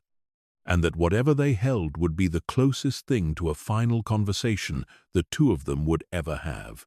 She made tea from the tin marked, simply, "Courage, when you need a small amount of it," which she had found, on an earlier afternoon of curious exploration, tucked on the highest shelf, where it clearly saw less use than most, and carried the pot and the ledger to the corner table, Tobias Renfrew's table, though he had gone home hours before, and sat where the last of the evening light fell warmest across the wood, and opened the book to the folded corner she had left, some months of her own life ago now, marking the entry recording Agnes's death, and read on. The entries immediately following Agnes's death were sparse, brief, functional, a record of a shop being kept open through the mechanical motions of grief, and Hester read through several months of them quickly, understanding the thinness of these pages as its own kind of testimony that some losses leave a person with very little spare capacity for anything beyond the day's necessary tasks. But gradually, across the pages that followed, the entries began to lengthen again, to regain something of their earlier warmth and observation, though tempered now, Hester thought, with a quality the earlier decades had not carried, a kind of settled, hard-won peace that seemed to have arrived only after the grief had been properly, slowly walked through rather than around. There was an entry, dated perhaps 8 months after Agnes's death, recording that Hester's own grandfather, Morwenna's brother, had written with news of a new great-niece, and that she had sat a long while with the letter, thinking about the strange persistence of family across distance and years, and had written, in the ledger, a line that made Hester's breath catch when she reached it. I think more often, these days, about who will come after me. Not with any morbid weight to the thought, only a kind of curiosity, the way a person wonders about the weather in a country they have never visited, but hope, someday, to see. The entries across the following several years traced, in patient, unhurried detail, the slow, accumulating texture of Morwenna's later life alone, the shop kept open through every season with the same daily devotion. New, small friendships formed with a younger generation of villagers, Sarah Kestel's own childhood recorded in scattered fond entries across those years, Davy Renfrew's father's death, and Davy's own quiet arrival. In his turn, as one of the shop's steady morning fixtures, and running through all of it, growing gradually more frequent as the years advanced. A thread of entries that returned, again and again, to the question of what would come after, phrased differently each time, but circling always the same quiet concern. I wonder sometimes whether this whole, small, careful system, the tins and the names and this fat green book, will mean anything to whoever eventually stands behind this counter after me, or whether it will simply seem, to a younger and more modern eye, an old woman's peculiar habit, best cleared out along with the rest of the stock. I hope, if I am honest, for the former. I hope someone comes who understands, without my having to explain it too laboriously, that a cup of tea rightly chosen is not a small thing, whatever it might look like from the outside. Hester read this entry with the evening light nearly gone from the window, the room around her fallen into the soft blue dimness of a Cornish summer dusk, and found she had to set the book down for a moment and simply sit, her hand flat against the old wood of the corner table, feeling something in her chest that was not quite grief and not quite joy, but some difficult, necessary combination of the two, the particular ache of understanding, all at once, and completely, that she had become, without ever meaning to and entirely by the slow accumulation of small, ordinary days, exactly the answer to a question. A woman she had barely known had been quietly asking, alone in this room, for the better part of a decade. She rose then and lit the small lamp on the counter rather than the overhead light, wanting to keep the room in the same soft, gentle dimness it had held while she read, and made herself a second pot, the plain tea again, finding she wanted nothing elaborate for what remained, and returned to the corner table and read on,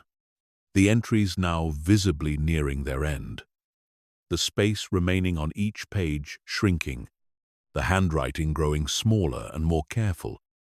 as though its writer had understood, even without knowing precisely how many pages remained to her, that a certain economy had become necessary. There was an entry recording the winter her hip first gave trouble, brief and matter-of-fact, noting only that she had taken to keeping a chair behind the counter for the mornings the pain was worse, and that Peggy Trewin had begun, without being asked, bringing down bread from her own kitchen rather than waiting for Morwenna to manage the walk up to the shop herself. There was an entry, some months later, recording the day Mr. Pengelly had come to discuss the will properly, brief and businesslike on its surface, though it ended with a line that carried, Hester thought, a considerable weight beneath its plainness. I have told him where to send the envelope, and to whom, and he did not ask why I was so certain there would be someone, and I did not explain, because I am not entirely certain myself, only that I have felt it for some years now, a kind of settled knowledge that has arrived the way such knowledge sometimes does, without evidence and without any particular need of it. The final full entry in the ledger, dated some 14 months before the last written page in the accounts book, was longer than any of the pages surrounding it. Written, Hester could tell from the ink and the slightly firmer hand, in a single, unhurried, sitting rather than snatched in fragments across a busy day, and she read it slowly, twice through, in the lamplit room, with the last of the daylight fully gone from the window, and the harbour outside, reduced to scattered points of light, where the boat's riding lamps burned against the dark water. I find I am tired in a way that sleep does not fix, the entry began, and I think, though I have not said this aloud to anyone, not even to Doc Pentire, who I suspect knows it anyway, that I am nearing the end of what I have to give this shop, not through any failure of love for it, which remains exactly as complete as it was the day I took it over from my mother, but simply through the ordinary arithmetic of a body that has done 60 years of standing and lifting and early mornings, and has, quite reasonably, begun asking to be allowed to rest. I do not know how much longer I will keep the door open. I find, when I sit with the question honestly, that I am not frightened of the shop closing, only sorry, the particular sorrow of a person setting down a thing she has loved completely and for a very long time, and I want to write down here, in case I do not manage to say it any other way, what I would want whoever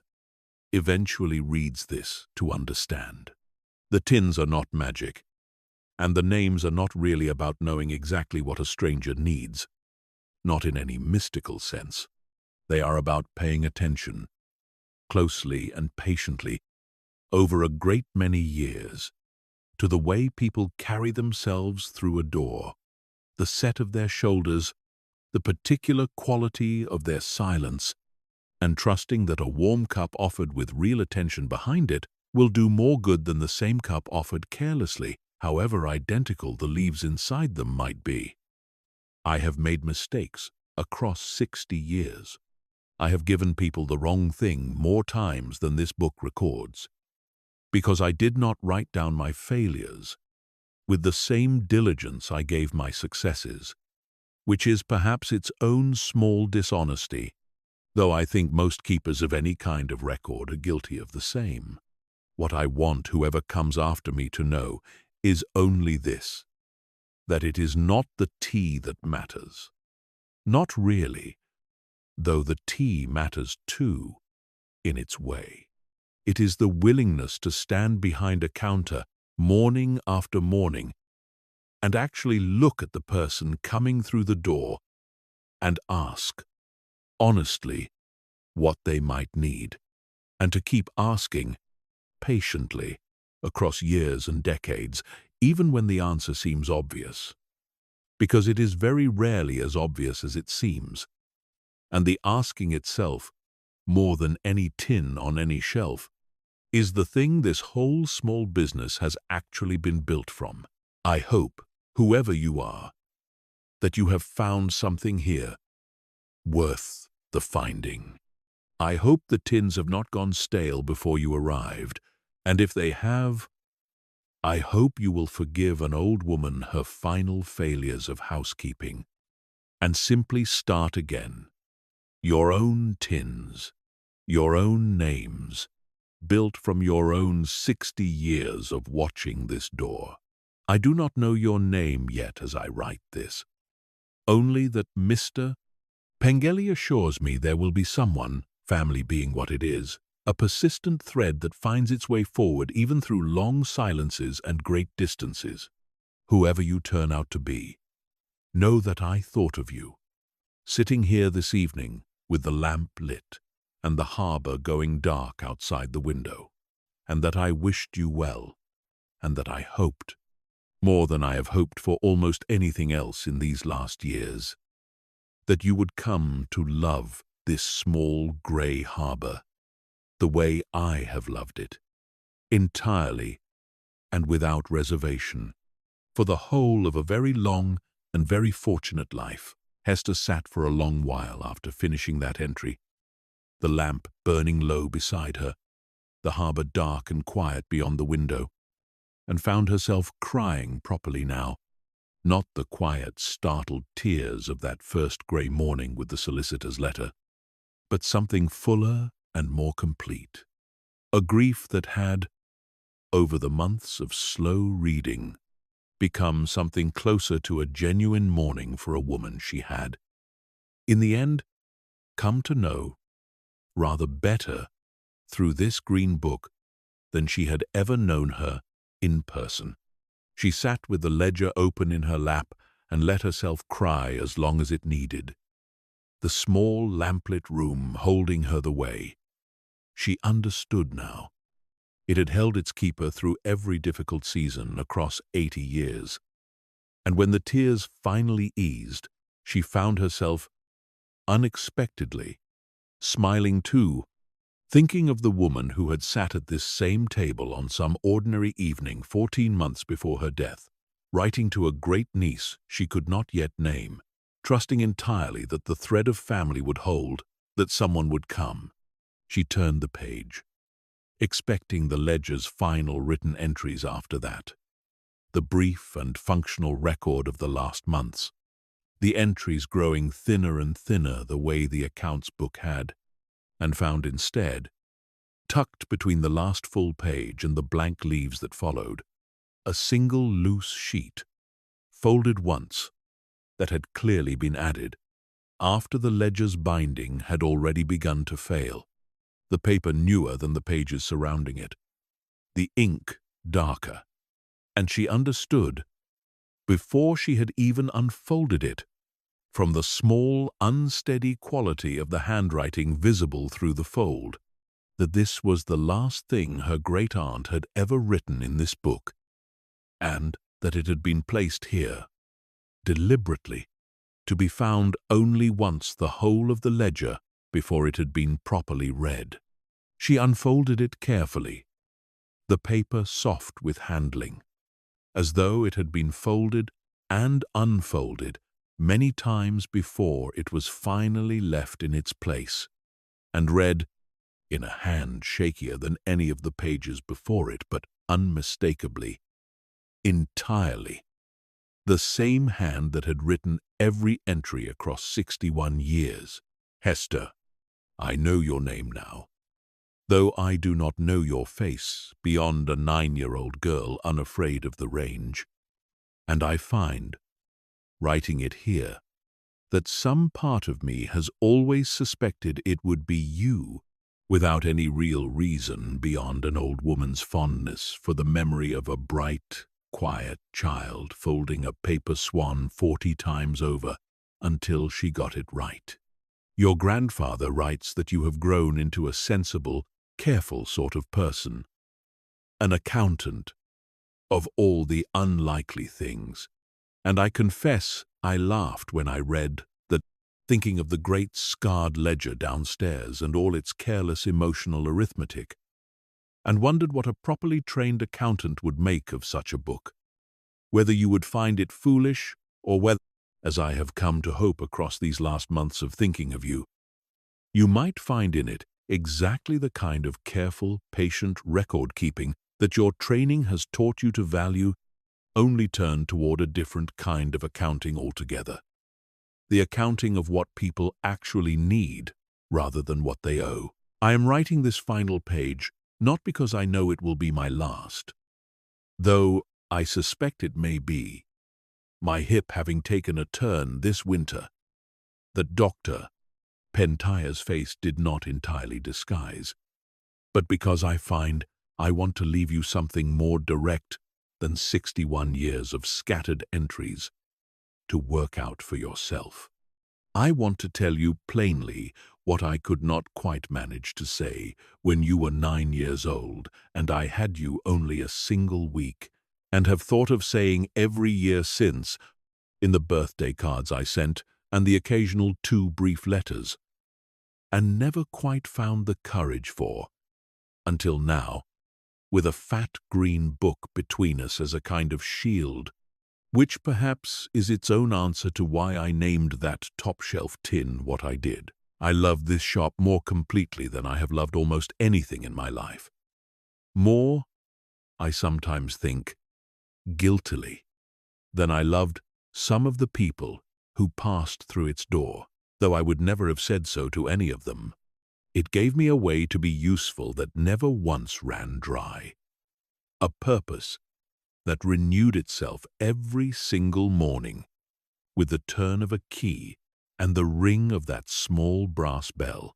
and I have never for one day, across 61 years, regretted the choice my mother's illness forced upon me at 23, when I left my own plans, whatever they had been. I barely remember now, and came home to keep the door open because someone had to, and there was, in the end, only me. I tell you this not to make you feel obligated in the same way, Hester, because obligation is a poor foundation for the kind of life this shop actually requires, but because I want you to know, if you do come, if you do stand behind this counter and open this door morning after morning, that it can become, if you let it, not a burden inherited from a distant relative you barely knew, but a genuine gift, the rarest kind, the kind that gives back exactly as much as you are willing to put into it, and asks for nothing you are not already prepared to offer. If you have read this whole ledger through, as I hope you have, rather than skimming for whatever practical information you needed and setting the rest aside, then you already know Agnes and Idris Pascoe and Tobias. And you know, I think, rather more about who I actually was than most of the people who knew me only across a counter ever managed to learn. Because a person reveals herself more honestly in 60 years of small, careful choices about what to give a grieving man than she ever does in ordinary conversation. I hope you have found, in reading it, something of what I found in writing it, which is that a life built around paying close attention to other people's weather is not, in the end, a small life, however small the shop or the village might look from the outside. It has been, from where I have stood, an enormous life, filled entirely to its edges, and I would not trade a single grey Tuesday of it for anything London might have offered instead. I do not know what you will decide, and I want to say clearly, one final time, that I would not have you feel bound by an old woman's hopes if London or something else entirely calls to you more truly than this small harbour does. But if you have read this far, and if some part of you has felt, reading these pages, a kind of recognition you cannot quite explain, the way I felt it myself at 23, standing behind this same counter for the first time and understanding, all at once, that I had come home to something I had not fully known I was looking for, then I hope you will stay, and I hope you will add your own names to that shelf, and your own entries to this book, and that somewhere far in the future, another woman not yet born will sit exactly where I imagine you are sitting now, reading your entries the way you have read mine, and will find, in your 60 years of small, careful choices, the same thing I hope you have found in mine. With all my love, which I find, writing this final line is really the only accounting that has ever mattered. Your great-aunt, who is very glad, whatever else may be true, to have been the one who got to leave the door open for you to walk back through, Morwenna. Hester sat with the letter in her hands for a long time after she finished reading it, the lamp burning low, the harbour fully dark now beyond the window, and found that the tears had come again, quieter this time, and that beneath them sat something steadier, something that felt, she thought, remarkably like the settled peace she had noticed growing through the ledger's final years, the hard-won kind that arrives only after grief has been properly walked through rather than around. She folded the letter carefully back along its original creases, and placed it back between the pages where she had found it, and sat a while longer, simply looking at the ledger closed before her on the table, the whole green weight of it, 61 years and counting, resting now in her own 2 hands. She rose eventually and carried the ledger to the counter, and turned to the page where her own first tentative entries had begun, the note about Sarah Kestel's baby's first word, and sat down once more, and picked up her pen, and beneath her earlier entries she wrote, "In the small lamplit hours of that June evening, with the harbour dark and quiet outside, and the whole village asleep around her, I have finished reading. I do not know how to properly thank a woman I knew for a single week 30 years ago, and yet somehow feel I have come to know completely across these last months of reading her own account of her own life. I will only say that I am staying, that I understand now what she meant about the accounting that actually matters, and that I mean to keep this door open for as long as my own hands are able, and to write down, as faithfully as I can manage, whatever this small grey harbour teaches me across whatever years I am given here, in the hope that someone, someday, will read my own careless, emotional arithmetic and find in it what I have found in hers." She closed the ledger sometime near midnight, and locked up properly for the first time in months, checking the till and banking the range, and turning the old iron key in the front door with a care that felt, that night, like more than its usual small ceremony, and climbed the narrow stairs to bed, feeling entirely wrung out and entirely, unexpectedly, at peace, and slept more deeply than she had slept since arriving in Porthlowan. A sleep without the small, persistent undertow of unfinished business that had, she realized only in its absence,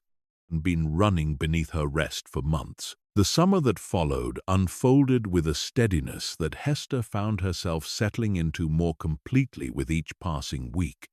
The tea-house's rhythm now so thoroughly her own that she rarely thought consciously anymore about what she was doing, her hands finding the right tin for the right face at the door, with an ease that had, some time across those months of reading and working, become simply instinct rather than effort. She kept writing in the ledger, brief entries most days, longer ones when something seemed to warrant it, and found the writing itself becoming a kind of evening ritual, closing up and sitting a while at the corner table with the day's last light and the green book open before her, setting down whatever the day had actually been, the way, she understood now, her great-aunt had done for 61 years before her. Not as an obligation, but as a genuine pleasure,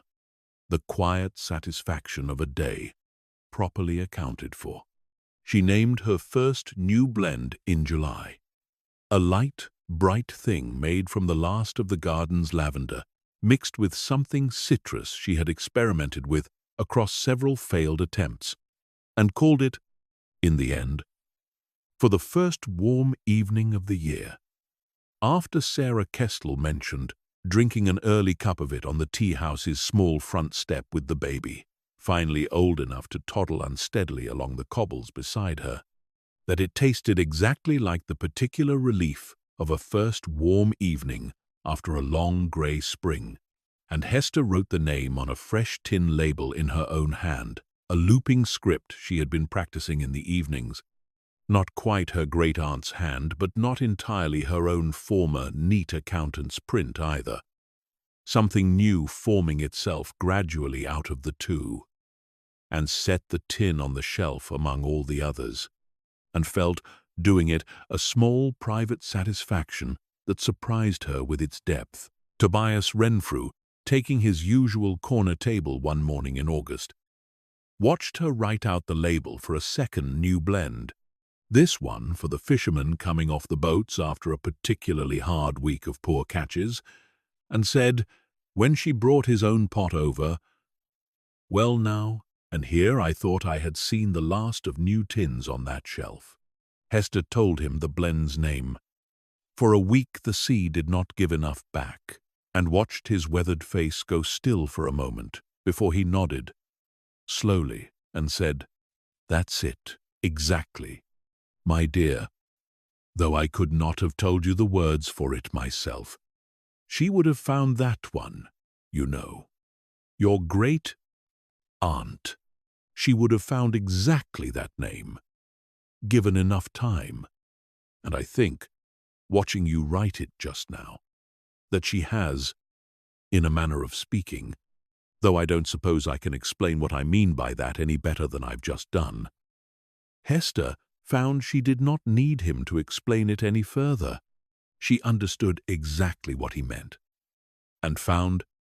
standing behind her counter with the whole warm business of the August morning moving around her, that she had come, without quite noticing the moment it happened, to think of the shop's continuing invention not as her own separate work built alongside her great-aunt's legacy, but as a genuine continuation of the same patient, ongoing attention, one voice picking up a conversation that had never actually stopped, only paused for 3 difficult years while it waited for someone to come and carry it forward. The autumn brought its own small accumulating changes, the visitors from the coast path thinning as the weather turned, the village settling into its quieter winter rhythm, and Hester found herself, in the slower afternoons, returning more often to the earlier pages of the ledger, not searching for anything in particular now, but simply rereading,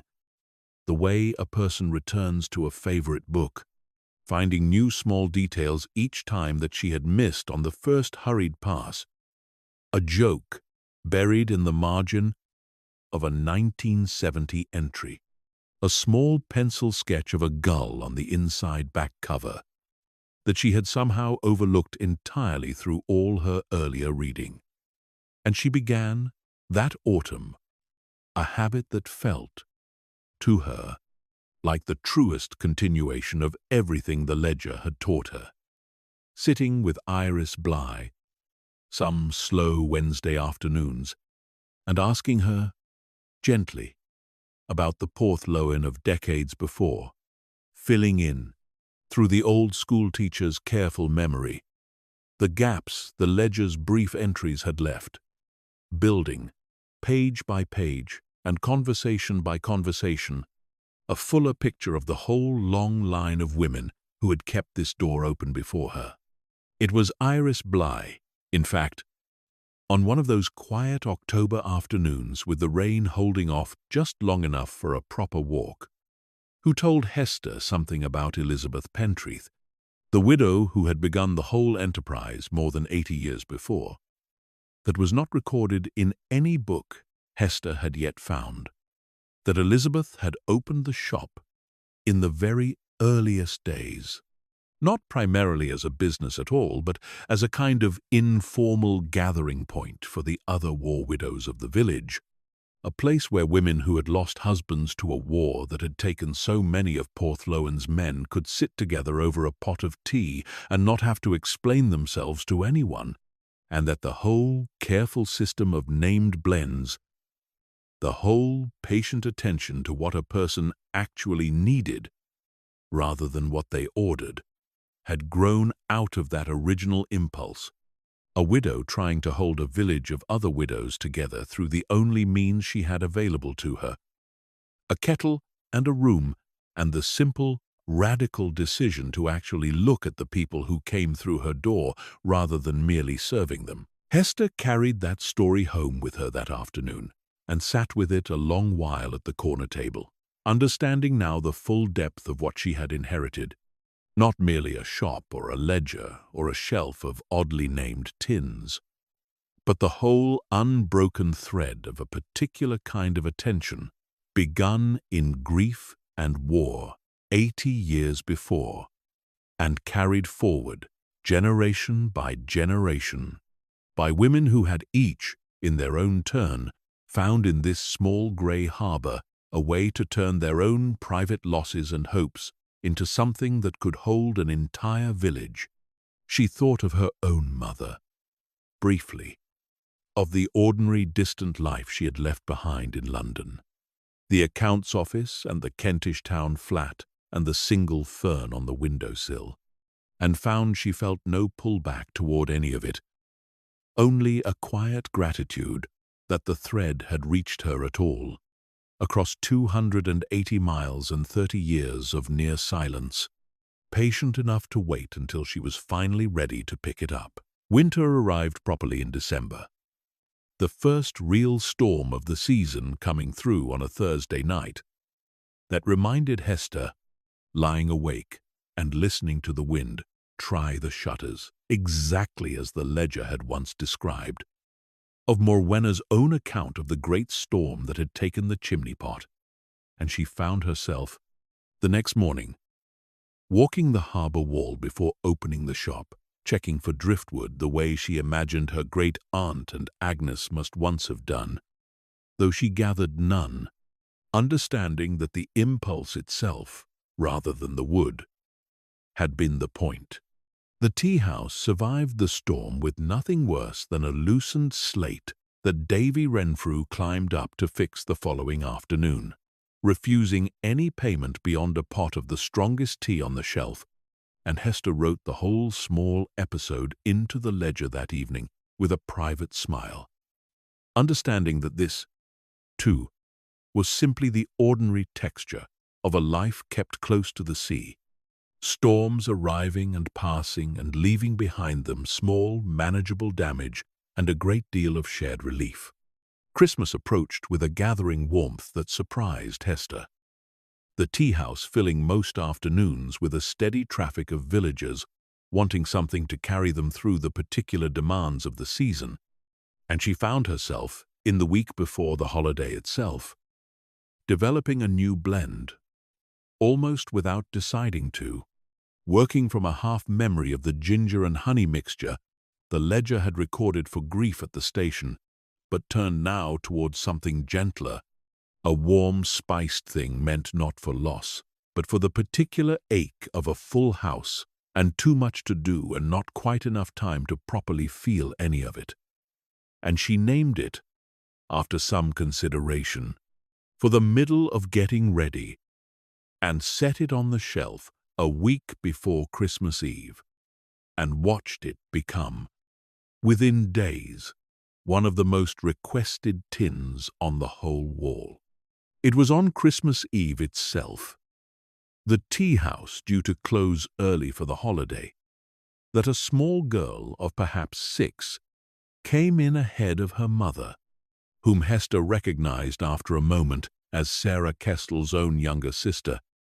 visiting from Bristol for the holiday. And the girl stood at the counter, looking up at the shelf of tins, with an expression of frank, unhurried curiosity that reminded Hester, with a small jolt, of nothing so much as a photograph she had seen in the ledger's early pages, though she could not immediately place which one. The girl asked, in the direct manner of small children everywhere, what all the different colors were for, and Hester found herself crouching down to the girl's height and explaining, as simply as she could manage, that each tin held tea meant for a different kind of day, and the girl considered this with great seriousness before asking what tea might be for a day when a person had lost a tooth that very morning and was rather proud of it despite the small ongoing ache. And Hester laughed, properly, and told her that this was, as it happened, exactly the kind of question the tins had been invented to answer, and led her to a tin 2 shelves down that she had named, some weeks before, on a whim she had not fully understood until this exact moment, for small brave milestones, a light honeyed thing with just enough warmth to feel like a small celebration. While the tea steeped, the girl watched Hester fold a paper napkin from the counter, an old habit Hester had picked up herself only that autumn, teaching her own hands the shapes her great-aunt's photographs showed. And the girl's eyes went wide as the folds resolved themselves into the unmistakable shape of a swan, and she asked, immediately, whether Hester might teach her. And Hester found herself, crouched at the counter, with the whole warm business of Christmas Eve moving gently around them, walking the small girl through the same folds. A woman she had barely known had once walked her through 30 years before, in this same room, and the girl's own attempts came out crumpled and lopsided the first several times, exactly as Hester's own memory told her hers had done. And on perhaps the 5th attempt, the girl's small, careful fingers produced something that was unmistakably, if a little rough at the edges, a swan, and her face broke open into an expression of such complete, uncomplicated delight that Hester felt something in her own chest catch and hold. The whole long thread of the ledger's 80 years suddenly, briefly, visible all at once, running directly from Elizabeth Pentreath's grieving war, widows through Morwenna's careful decades, through Hester's own first months and out. Now, into this small girl's crumpled paper swan, held up proudly for her mother to see. The girl's mother, arriving at the door in time to see the swan held aloft, laughed and said something about not knowing the tea house did origami along with the tea, and Hester found herself explaining, briefly, that it was rather an old tradition here, and the mother nodded, unbothered, clearly taking it for the kind of harmless, quaint local color that visitors generally assumed such things to be. And Hester did not correct the impression, understanding that some things were better left as small private knowledge, passed down not through explanation but through the patient, repeated folding of paper, hand to hand, across whatever years the thread was given. She closed the shop early that evening as planned. The last customers gone, the tables wiped, and the tins straightened, and the range banked low, and stood for a while in the darkening front room before she locked up, looking at the shelf of names in the last of the daylight, rain on slate, and for what Idris needed, and for small brave milestones, and for the middle of getting ready. 80 years of careful attention gathered together on a single wall. And she thought, standing there, of the letter still folded in the back pages of the ledger, of the words she had read that June evening with the harbor dark outside the window, that the accounting that actually matters is the accounting of what people need rather than what they owe. And she understood, more completely than she had understood it, even in that first raw reading, exactly what her great-aunt had been trying. Across a whole final page, written with an unsteady hand, to hand forward to her, she wrote her final entry of that first full year on the evening of the 31st of December, sitting at the corner table with the last light of the old year fading from the window and the harbor dark and quiet beyond it. The boats riding at anchor with their lamps lit, small steady points of gold against the black water, and she found, picking up her pen, that she did not need to search long for what to write. A full year, nearly, since the letter came, she wrote. I did not know that wet Thursday in the accounts office with the radiator ticking what I was actually being offered, only that something in me recognized, before I had properly read past the first line,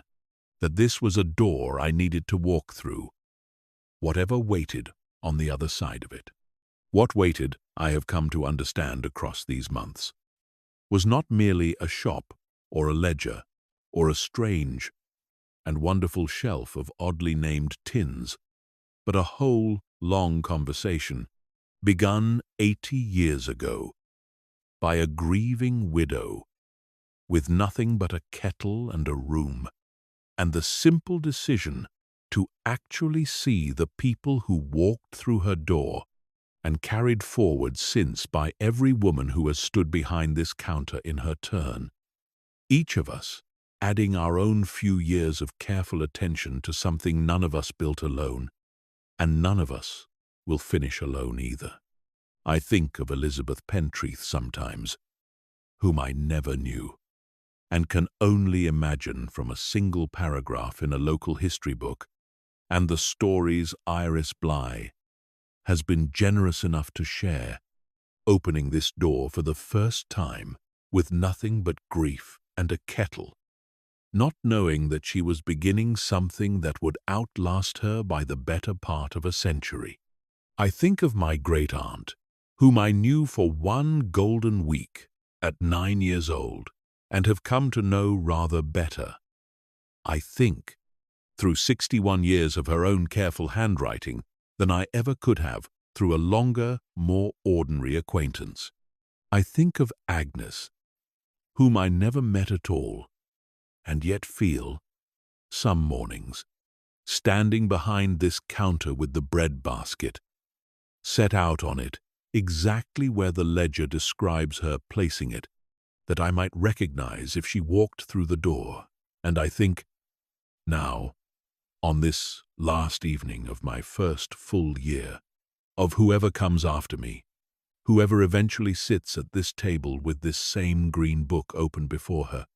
working her way slowly through my own years of scattered entries the way I once worked through Morwenna's.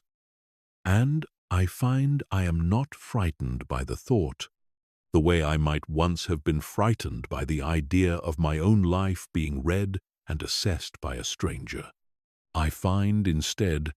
that I am glad of it, that I understand now, in a way I could not have understood a year ago,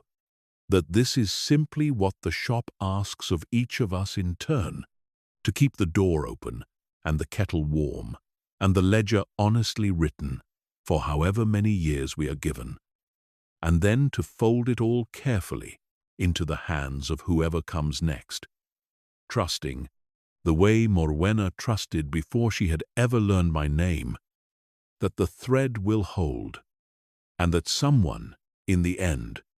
always comes. She thought, too, sitting there with the pen finally still in her hand,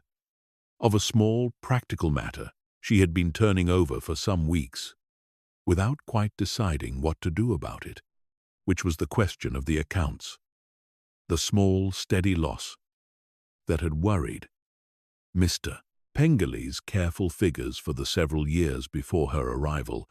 and she found, reviewing in her head the year's takings against the year's costs, that the loss had not merely stopped but had, gently and without any dramatic turnaround, reversed itself,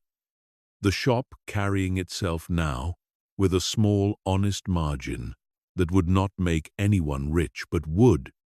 she thought, have satisfied her great-aunt rather more than any grander success might have done, because it meant, simply,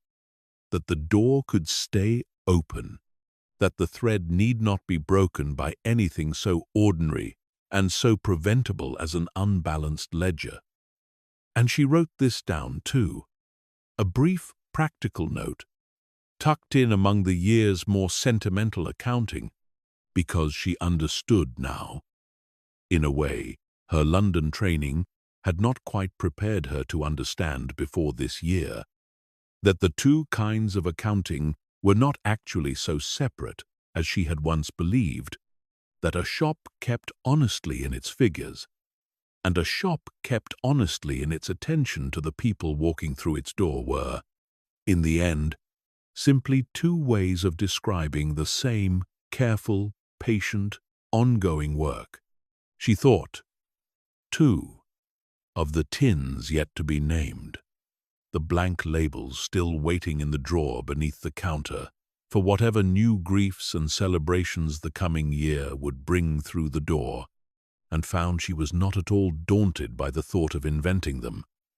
the way she might once have been daunted by any task, requiring a kind of intuition she had not been trained to trust. She had learned, across this first full year,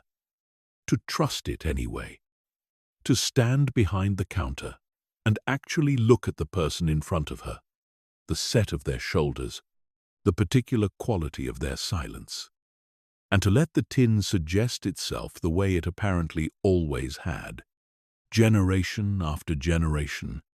to whoever was patient enough to ask the question properly and wait, without hurrying, for the honest answer. She set down her pen and closed the ledger, and sat a while longer in the quiet lamplit room, listening to the small sounds of the tea-house settling around her in the cold, the way it had settled around her on that very first night, the range ticking as it cooled, the old timbers shifting faintly overhead, the sea moving against the harbour wall in its slow, patient rhythm that had not changed, she supposed, in all the 80 years the shop had stood listening to it, and would not change, presumably, for whatever years remained to come. She rose eventually and banked the range properly for the night, and carried the ledger up the narrow stairs, and set it, as she always did now. On the small desk beneath the sitting-room window, beside the photograph of Morwenna and Agnes with their arms full of driftwood, and stood for a moment looking down at both of them in the light of the small lamp she kept there. She thought, standing at that window with the year turning quietly toward its close, of the accounts office in London. So distant now it felt almost to belong to someone else's memory, the radiator ticking, the single fern on the windowsill she had given, before she left, to a colleague who had promised, kindly, to keep it watered. She did not miss it, she found, turning the thought over one last time before bed, that she had stopped expecting herself to miss it some months before, had stopped, in fact, thinking of Porthlowan as a place she had come to instead of London, and had begun thinking of it simply as the place she was from, in the deepest sense the word could carry, not by birth, but by the slow accumulating truth of a life properly lived somewhere, day after ordinary day, until the place and the person keeping it became, in some essential way, the same thing. She looked out the window a final time before turning down the lamp. At the dark harbour, and the riding lights of the boats, and the black shape of the headland beyond. The whole sleeping shape of Porthlowan curled around its small stretch of water exactly as it had been curled for centuries before her arrival, and would, she trusted, go on being curled for a good many centuries, after she herself had become nothing more than a few careful pages in a green ledger,